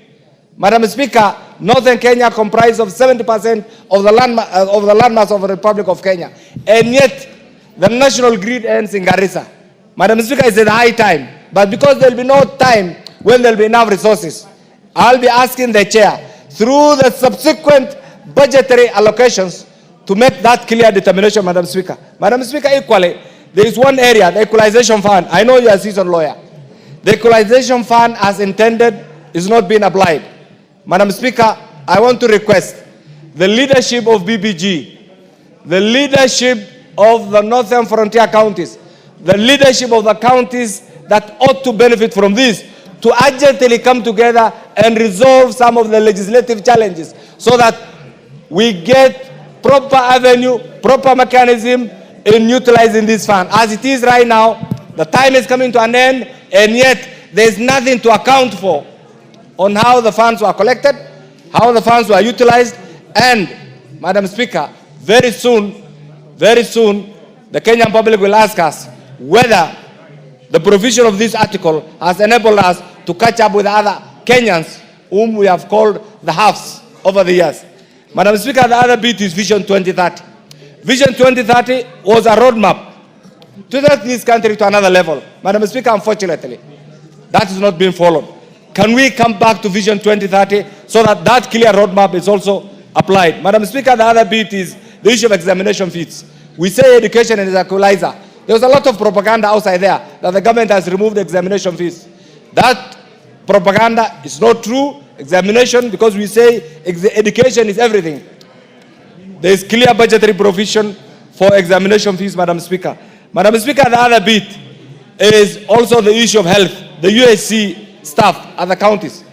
That issue has also been resolved, and I'm sure very soon the county government leadership will have an opportunity to confirm those career medical officers, Madam Speaker, who have been employed at mega allowances, Madam Speaker, to get an opportunity to serve their respective counties.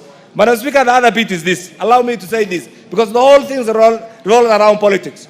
Once there is predictability, peace, tranquility, Madam Speaker, and civility in our politics, then there's an opportunity for the economy to grow.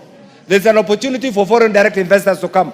And therefore, I want to urge those who are still out of the broad-based government to use this early opportunity to see sense and join the President and the Honorable Raila Odinga in uniting Kenya, because that is what will take us to the next level, because we do not have any other country. Madam Speaker, once again, allow me to thank the Chair and the entire members for the time they have devoted to this, and I hope and pray that the members will get an opportunity to interrogate the report and make their valued input. I support, Madam Speaker. Honorable members, allow me to recognize the presence of the following schools in the House. Seated in the Speaker's gallery is Kariobangi North Secondary School from Embakasi North Constituency, Nairobi County, and Kiriti Girls Secondary School from Maithioya Constituency, Murang'a County.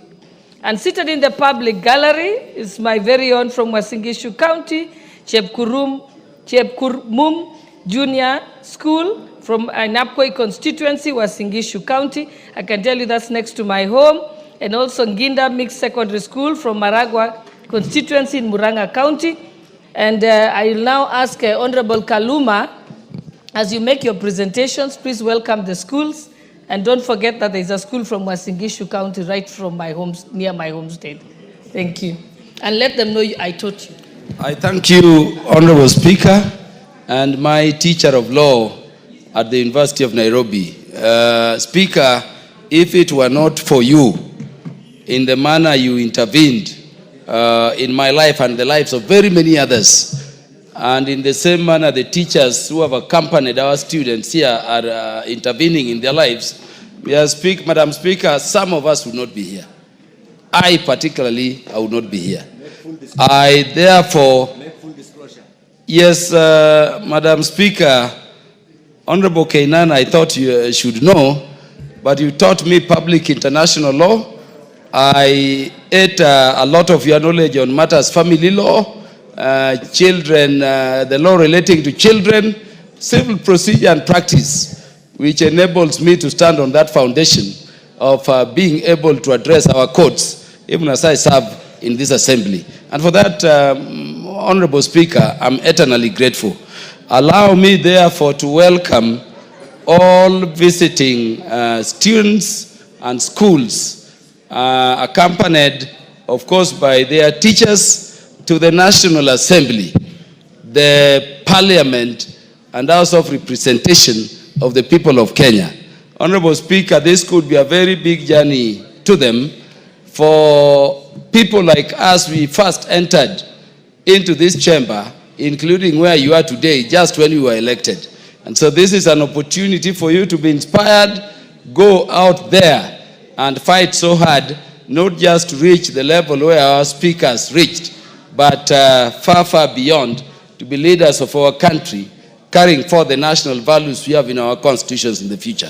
Feel welcome, and may you carry forth to be the people you are being processed to be, and to be the people to whom we can hand over a stable Kenya as we look into the future. I thank you, Honorable Speaker. Yeah, also, Honorable, I think, Honorable Kaluma, it's good for the students to know Yes. what we are doing today, the Yes. budget making process, briefly. Yes. So I'll give you an extra 5 Yes, minutes to do thank that. you, Honorable Speaker. The Parliament of Kenya has two houses, the National Assembly where you are and the Senate. The roles of the National Assembly are representation, legislation, and of course oversight. But there is a role that is additionally given to this House of Parliament, which relates to budget and appropriations. We appropriate monies in terms of division of revenue. We share the monies between the levels of government. The portion that goes to the counties, we then send it to the Senate to share among counties. But we remain with a portion for the national government to be shared out among the various ministries, various departments, various sectors of government, including those that go to the education sector and those other sectors which are within the national government functions. So today we are in the budget making process. In terms of representation, Honorable Speaker, let me mention to them that this is a very tedious process. We are talking about the money is going to the various agencies, but we will later be looking at how those monies are raised. And that is where we'll be talking about, the finance bills, one of which you remember was torpedoed last year.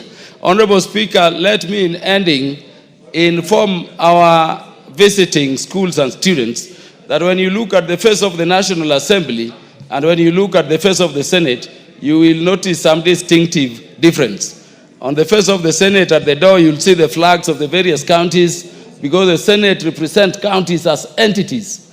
On the face of the National Assembly, you'll see sculptures of human beings to signify that when we are seated here, we are sitting on behalf of the people of Kenya who have elected us here to be here to represent them, exercising their sovereign will. And those features will always be there. Be laws we are dealing with. And so the National Assembly, Honorable Speaker, has 350 members, including the Speaker. 350 members. It is bigger than most of the secondary schools we have in the country. The Senate, of course, has 68 members, including their Speaker. But the roles of the National Assembly are specifically delineated or set out under Article 95 of the Constitution. The roles specified to the House of Parliament called the Senate, if you have time to look at them, are in Article 96 of the Constitution.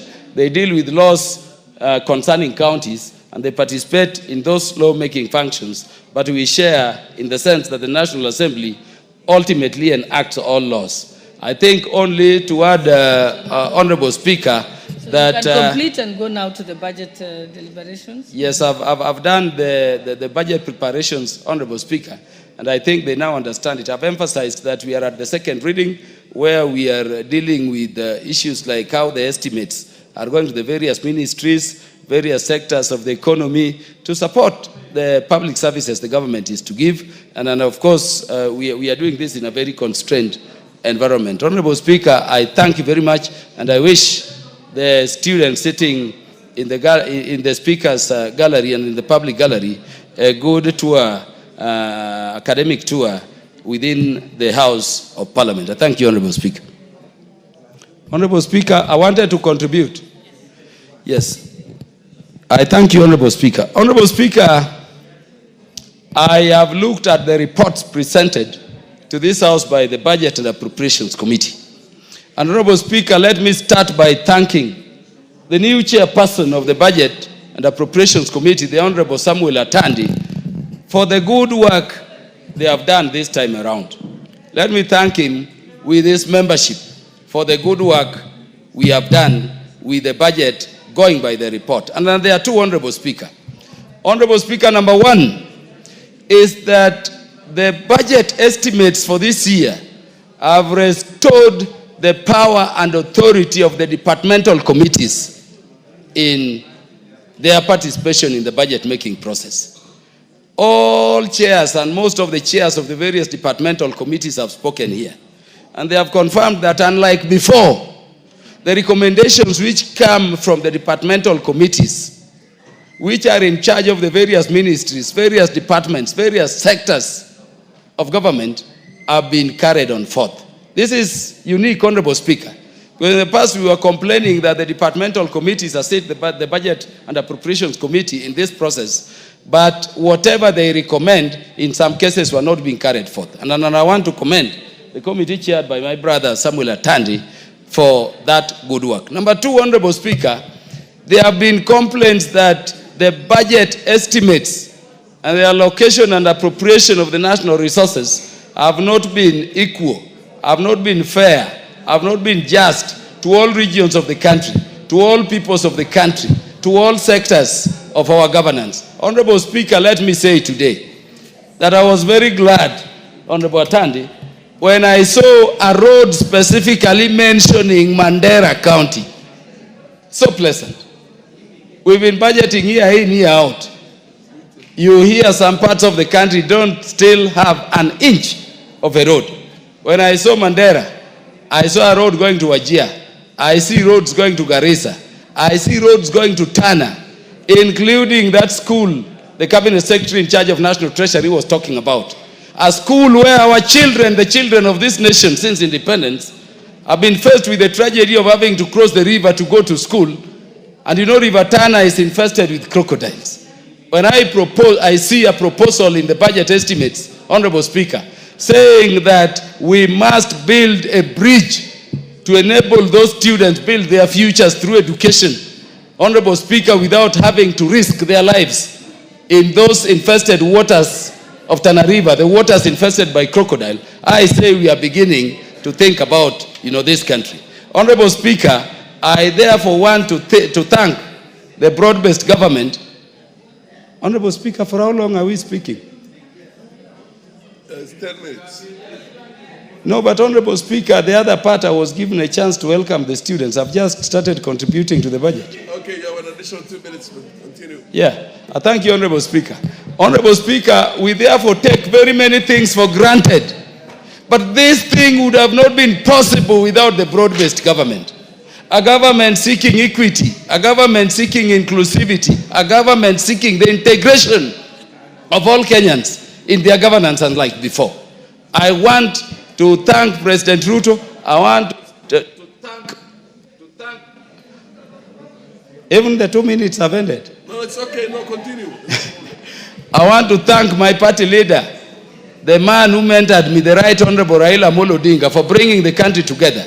Because with this togetherness, objectively, we can look now at the entire country as belonging to all of us and look at how we provide for them. Because, Honorable Speaker, we may say there are areas which we should budget for.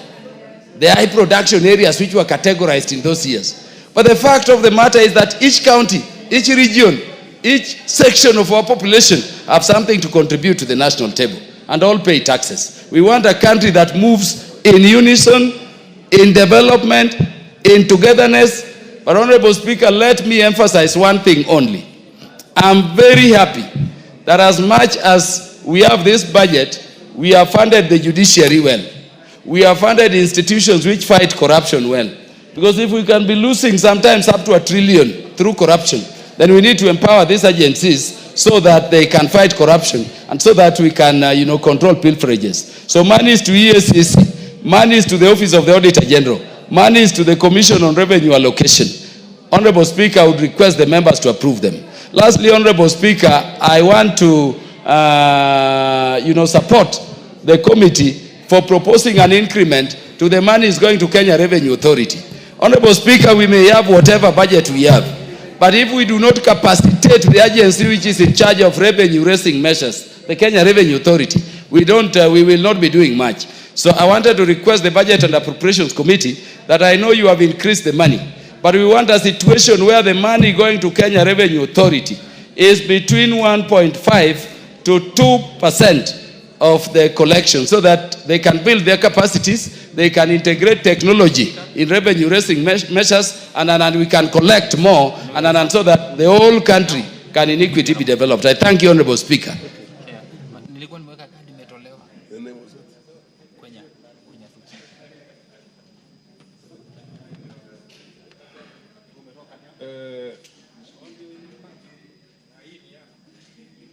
Honorable Millie Odhiambo, did you want to pronounce yourself on this? Or you're doing something else? Thank you, Mr. Speaker. Mr. Speaker, let me take this opportunity to thank Honorable Atandi on his maiden presentation of the budget as the chair of the Budget Committee. Until recently, I was a member of the Budget Committee, where we've worked very closely. Just one moment. You'll take up your chair again. Just a moment. Honorable members, I want to welcome Mutembei High School from Tiati Baringo, who are in the speakers gallery, and also Lily Academy from Ruiru, Kiambu. Is the Honorable Kamket? Yes. Where is, before we go to Kiambu, where is Kamket? Mheshimiwa, you can appreciate and encourage the young learners from Tiati on behalf of Kamket. I'm talking to you, lady. Yeah, proceed. Give her the mic, please. Thank you, Honorable Speaker, for this opportunity.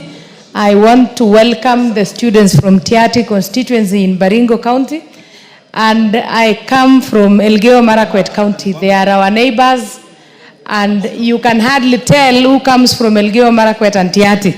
My students, I want to encourage you that it doesn't matter where you come from, it might be miles away, but with education, you can be a member of parliament one day in this house. You can even be the president of the Republic of Kenya. Feel at home, and you're welcome to parliament once again. Thank you. The Honorable Kingara,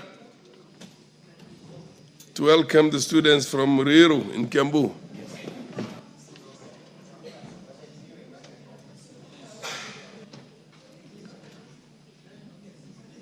Can you give the mic to Honorable Kingara, please? Okay. Thank you. Thank you, Mr. Speaker, sir, for giving me this opportunity to welcome students from Ruiru, especially the Raraja Kiambu. And I'm grateful that they have found it worth to come and see what we are doing here.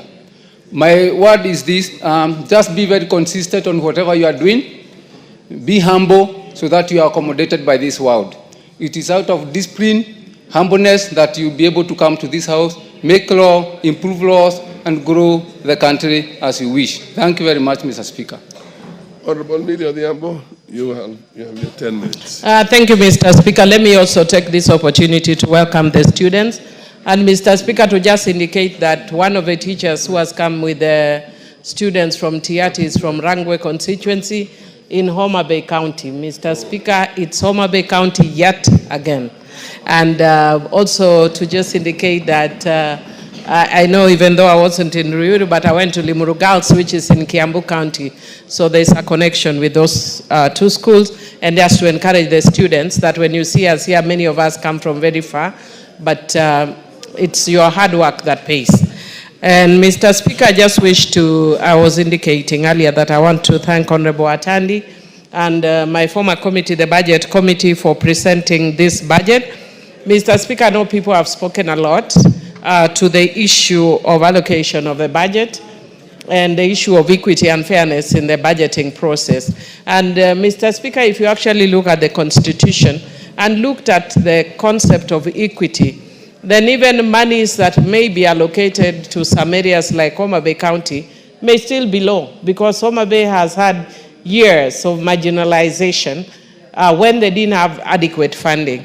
And Mr. Speaker, I would want to encourage that as going forward, I've said it before and I'm saying it yet again. Earlier on today when I was talking to some of the media people, somebody challenged me and said, is it that now we are getting some budgeting because of we are in the broad base? If we do, it's maybe coincidental, but it should really be constitutional that when you are an area that has been marginalized for years, that you should actually get better funding.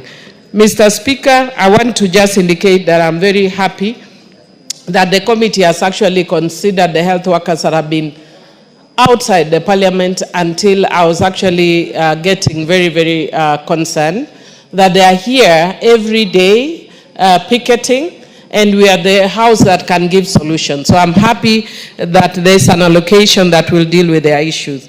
Mr. Speaker, in relation to education, I'm also happy that the issue of the examination fee that has drawn a lot of concern and attention has also been addressed.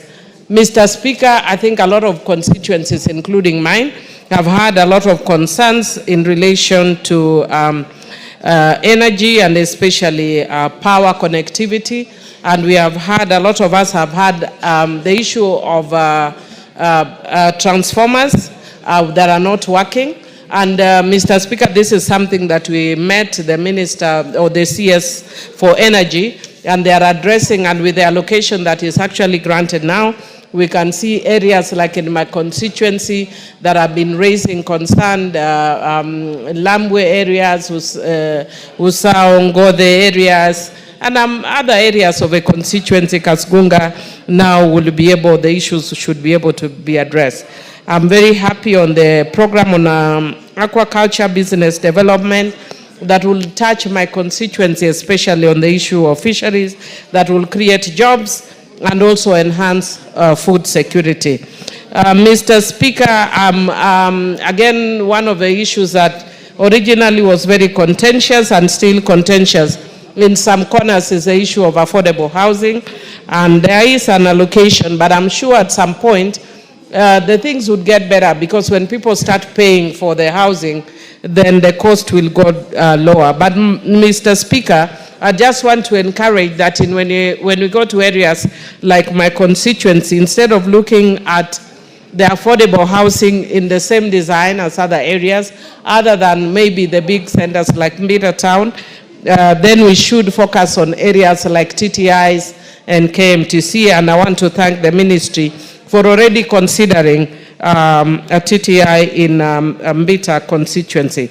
Mr. Speaker, I would actually want to say that despite the very good budget, my concern is that we still have very low funding for the Ministry of Gender, and we also have very low funding in relation to children affairs. And I want to encourage Honorable Atandi and the Budget Committee that maybe you reconsider this even when we're coming up with the supplementaries, especially in the light of the cases of gender-based violence that have skyrocketed in this country. Otherwise, with Mr. Speaker, with those few remarks, I beg to support. Thank you.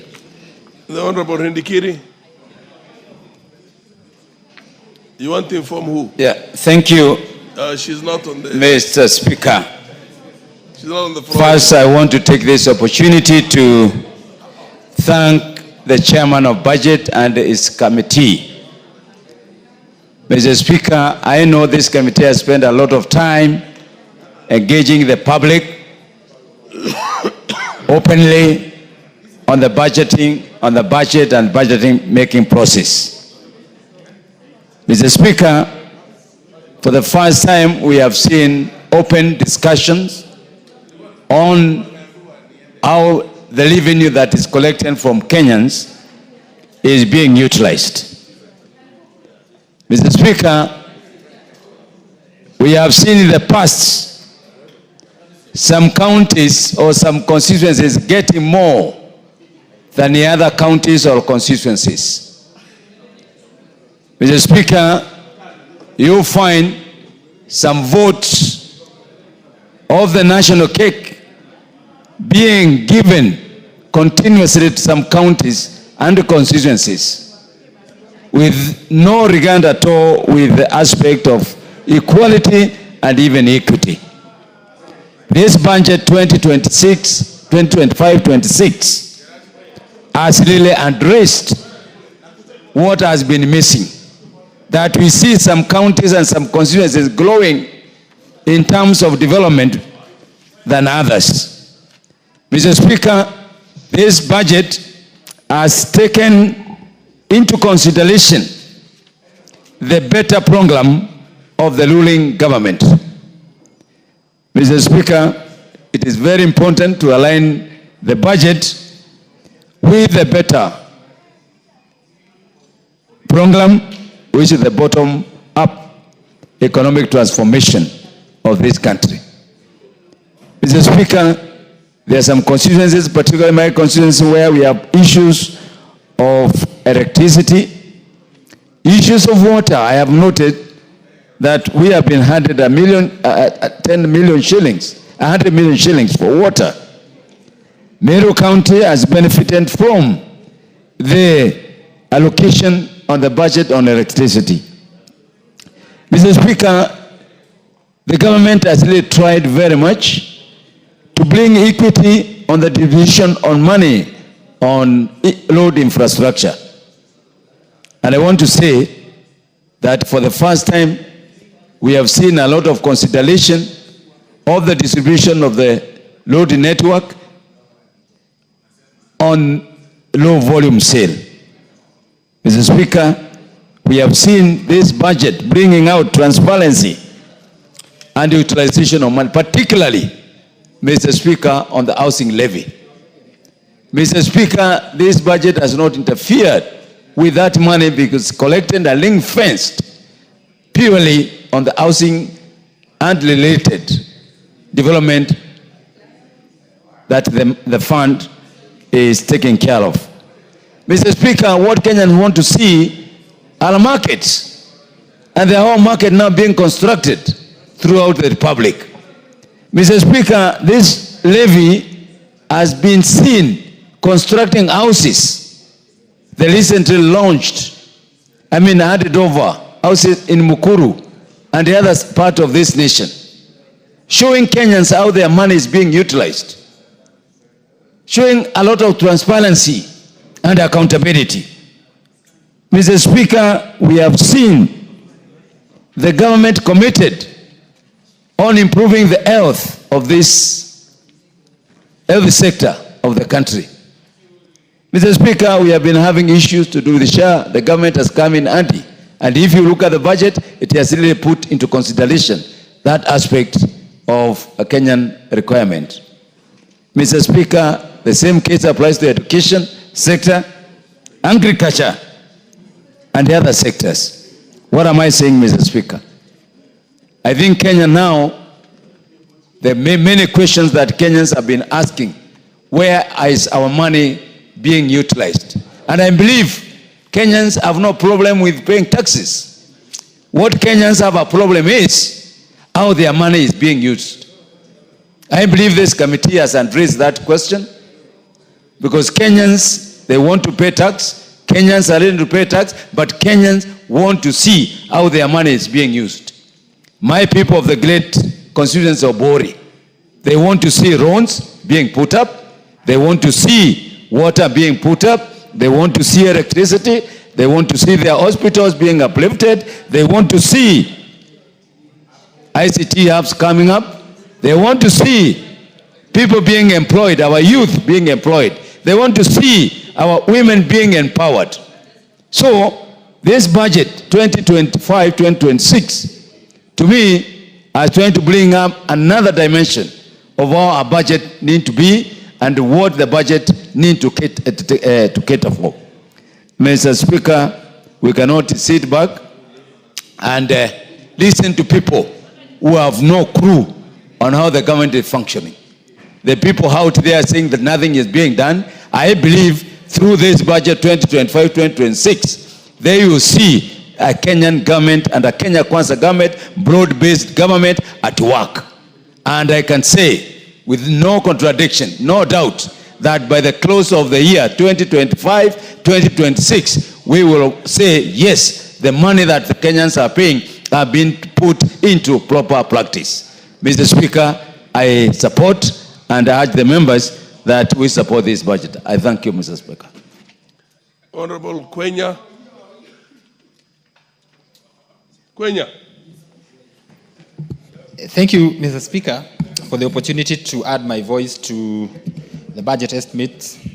And I want from the onset to recognize the effort put by the Budget and Appropriation Committee through the leadership of the Honorable Sami Atadi and the members therein. Mr. Speaker, of course, it has been a very tedious process going through the budget cycle from the point of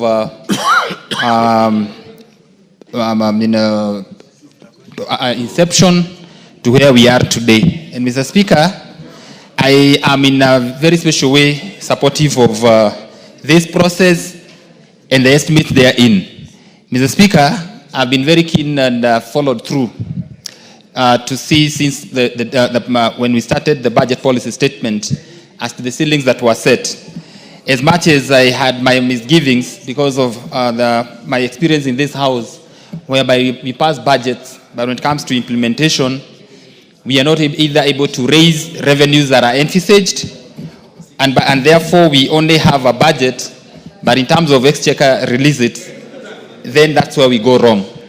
Because we have very ambitious figures, but in terms of absorption, it becomes very difficult because there is no revenue that is enough to meet that side of expenditure. And I'm happy, Mr. Speaker, that there seems to be a level of improvement in terms of revenue collection, and maybe going into the future, we are going to live the Kenyan dream that we've always envisaged, a situation whereby we are going to have a balanced budget to the extent that we are not going to have that column that always keeps on coming up, the deficit side that needs to be financed through debt. And Mr. Speaker, I am particularly happy with the financing of our security organs. That is the Kenya Police, KDF, and National Intelligence Service. Because from the records, or from what I see here, their ask was met and to some extent exceeded, and especially Ministry of Defense. Mr. Speaker, just to bring to the fore, at the knowledge and understanding of members, our forces that are in Somalia and no longer being supported by UNEP, United Nations. And therefore, the government of Kenya has to come in and be in support of our forces that are serving our interest in the other border of Somalia. And this budget has ably addressed that, Mr. Speaker. It is something that we should celebrate when you are able to take care of our obligations locally and internationally. Finally, Mr. Speaker, on the same, I don't know why I'm turning red. I thought we'd taking 10 minutes. Mr. Speaker, I wanted to mention something to do with modernization of our equipment for security forces. You realize Kenya is perpetually under threat, either from our hostile neighbors or from vigilante groups and organized crimes that are a big threat to this country. But now, without modernizing our equipment and use of technology, then we find ourselves in a state that is too dangerous for the security of Kenyans. And for any responsible country, 5 minutes. What? 10 minutes. Mr. Speaker, as I proceed, I think there was an interruption. That was, in terms of modernization, that's where I was, Mr. Speaker. You find that criminals may be having superior technology than what our security forces have. You realize that some of the equipment that are being used by our security forces are obsolete and therefore may not match up with the emerging trends of criminal activities that are happening within and outside our borders.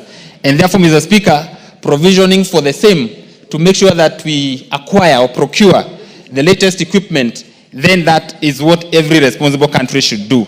On the issue of agriculture, Mr. Speaker, I remember the Honorable President, His Excellency President William Ruto, stating that we must vacate from a point where we subsidize consumption to a place where we're going to subsidize production. And through the affordable fertilizer that is subsidized, we have been able to be close to food secure. And I think that's a game changer, and I'm happy that the same has been financed again in this financial year. Finally, Mr. Speaker, on the issue of electricity, many of our households are without electricity. 60 years after independence, we are still grappling with basic issues like having electricity in every home. It has been the dream of this country, the dream of every Kenyan, to have a switch where they can switch on their lights without struggle, without begging for more years ahead. And therefore, Mr. Speaker, the provisioning of 52 billion in this budget to ensure that we connect as many homes to the national grid, and to make sure that that dream is brought to actualization is something that should impress every Kenyan. And therefore, Mr. Speaker, as I may not be able to go through all the content that is in this document, I wish to unequivocally support and congratulate the Honorable Chairman of Budget. To Kibos and Allied Industries Limited, which also met the qualifications and was responsible. The fourth issue that the Honorable Member did seek clarification on was clarification on the fate of the current workers in the affected farms. And these are the clarification, Honorable Speaker. Number one, the workers are to be actively engaged during the transition period to ensure continuity.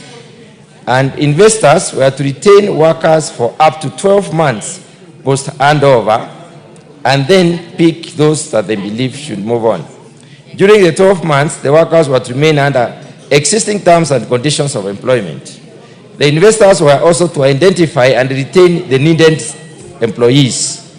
The government was to settle all the salary arrears, benefits, and emoluments owed before the handover. I submit, Honourable Speaker. Thank you very much. Thank you very much, Honourable Speaker. I've listened with a lot of interest to the response by my colleague, the respected chair of the Agriculture Committee, and I want to tell him that I feel that the response is grossly inefficient.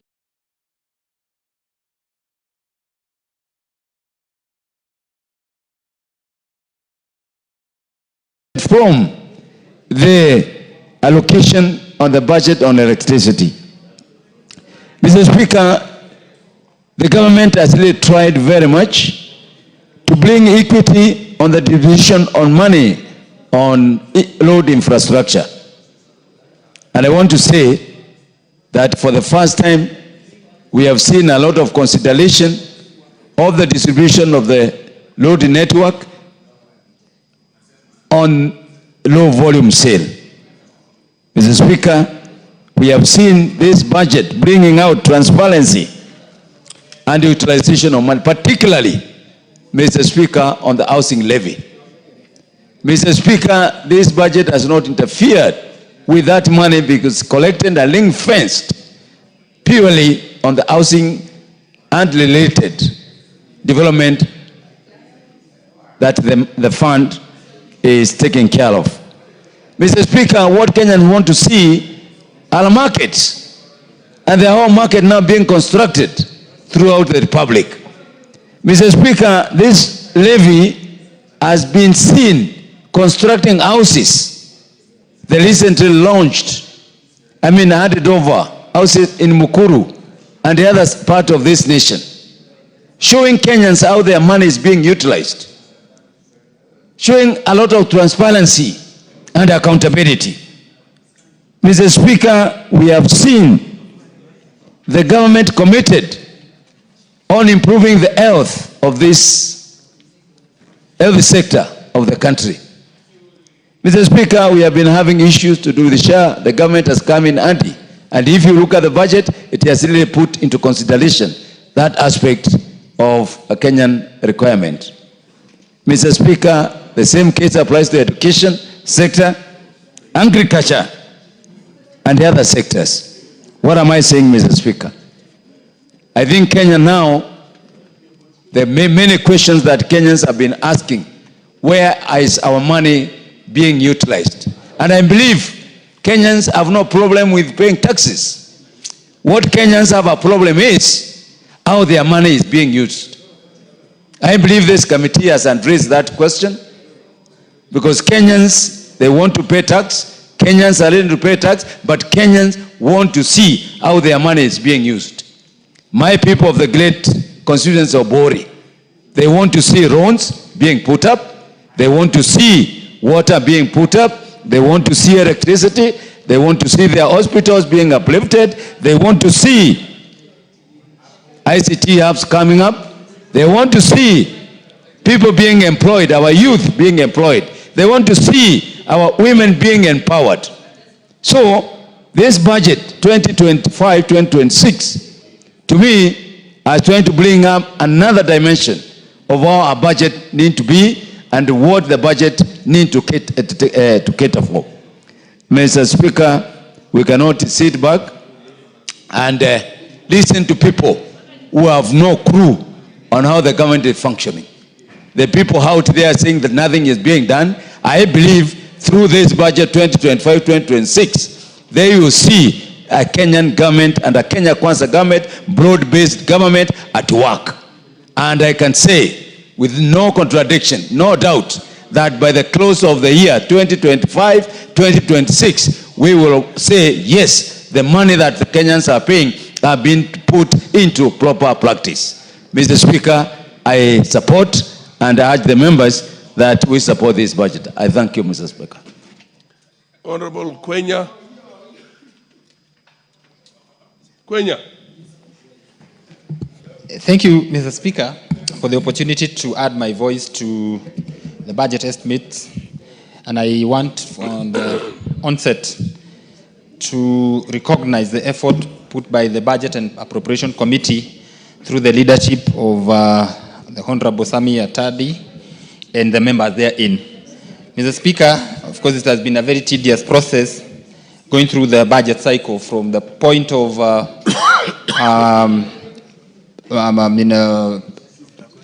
inception to where we are today. And Mr. Speaker, I am in a very special way supportive of this process and the estimates therein. Mr. Speaker, I've been very keen and followed through to see since when we started the budget policy statement as to the ceilings that were set. As much as I had my misgivings because of my experience in this house, whereby we pass budgets, but when it comes to implementation, we are not either able to raise revenues that are envisaged, and therefore we only have a budget, but in terms of exchequer release it, then that's where we go wrong. Because we have very ambitious figures, but in terms of absorption, it becomes very difficult because there is no revenue that is enough to meet that side of expenditure. And I'm happy, Mr. Speaker, that there seems to be a level of improvement in terms of revenue collection, and maybe going into the future, we are going to live the Kenyan dream that we've always envisaged, a situation whereby we are going to have a balanced budget. A balanced budget to the extent that we are not going to have that column that always keeps on coming up, the deficit side, that needs to be financed through debt. And Mr. Speaker, I am particularly happy with the financing of our security organs. That is the Kenya Police, KDF, and National Intelligence Service. Because from the records, or from what I see here, their ask was met and to some extent exceeded, and especially Ministry of Defense. Mr. Speaker, just to bring to the fore, at the knowledge and understanding of members, our forces that are in Somalia are no longer being supported by UNEP, United Nations. And therefore, the government of Kenya has to come in and be in support of our forces that are serving our interest in the other border of Somalia. And this budget has ably addressed that, Mr. Speaker. It is something that we should celebrate when we are able to take care of our obligations locally and internationally. Finally, Mr. Speaker, on the same, I don't know why I'm turning. I read, I thought we'd taking 10 minutes. Mr. Speaker, I wanted to mention something to do with modernization of our equipment for security forces. You realize Kenya is perpetually under threat, either from our hostile neighbors or from vigilante groups and organized crimes that are a big threat to this country. But now, without modernizing our equipment and use of technology, then we find ourselves in a state that is too dangerous for the security of Kenyans. And for any responsible country, 5 minutes. What? 10 minutes. Mr. Speaker, as I proceed, I think there was an interruption. That was, in terms of modernization, that's where I was, Mr. Speaker. You find that criminals may be having superior technology than what our security forces have. You realize that some of the equipment that are being used by our security forces are obsolete and therefore may not match up with the emerging trends of criminal activities that are happening within and outside our borders. And therefore, Mr. Speaker, provisioning for the same to make sure that we acquire or procure the latest equipment, then that is what every responsible country should do. On the issue of agriculture, Mr. Speaker, I remember the Honorable President, His Excellency President William Ruto, stating that we must vacate from a point where we subsidize consumption to a place where we're going to subsidize production. And through the affordable fertilizer that is subsidized, we have been able to be close to food secure. And I think that's a game changer, and I'm happy that the same has been financed again in this financial year. Finally, Mr. Speaker, on the issue of electricity, many of our households are without electricity. 60 years after independence, we are still grappling with the basic issues like having electricity in every home. It has been the dream of this country, the dream of every Kenyan, to have a switch where they can switch on their lights without struggle, without begging for more years ahead. And therefore, Mr. Speaker, the provisioning of 52 billion in this budget to ensure that we connect as many homes to the national grid and to make sure that that dream is brought to actualization is something that should impress every Kenyan. And therefore, Mr. Speaker, as I may not be able to go through all the content that is in this document, I wish to unequivocally support and congratulate the Honorable Chairman of Budget, who has now delivered his maiden budget statement. Thank you, Mr. Speaker.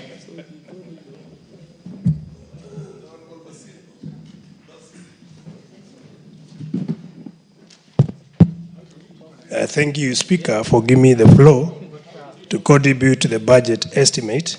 Allow me from onset to thank Honorable Atandi, who has made his maiden budget since he became the chair of budget.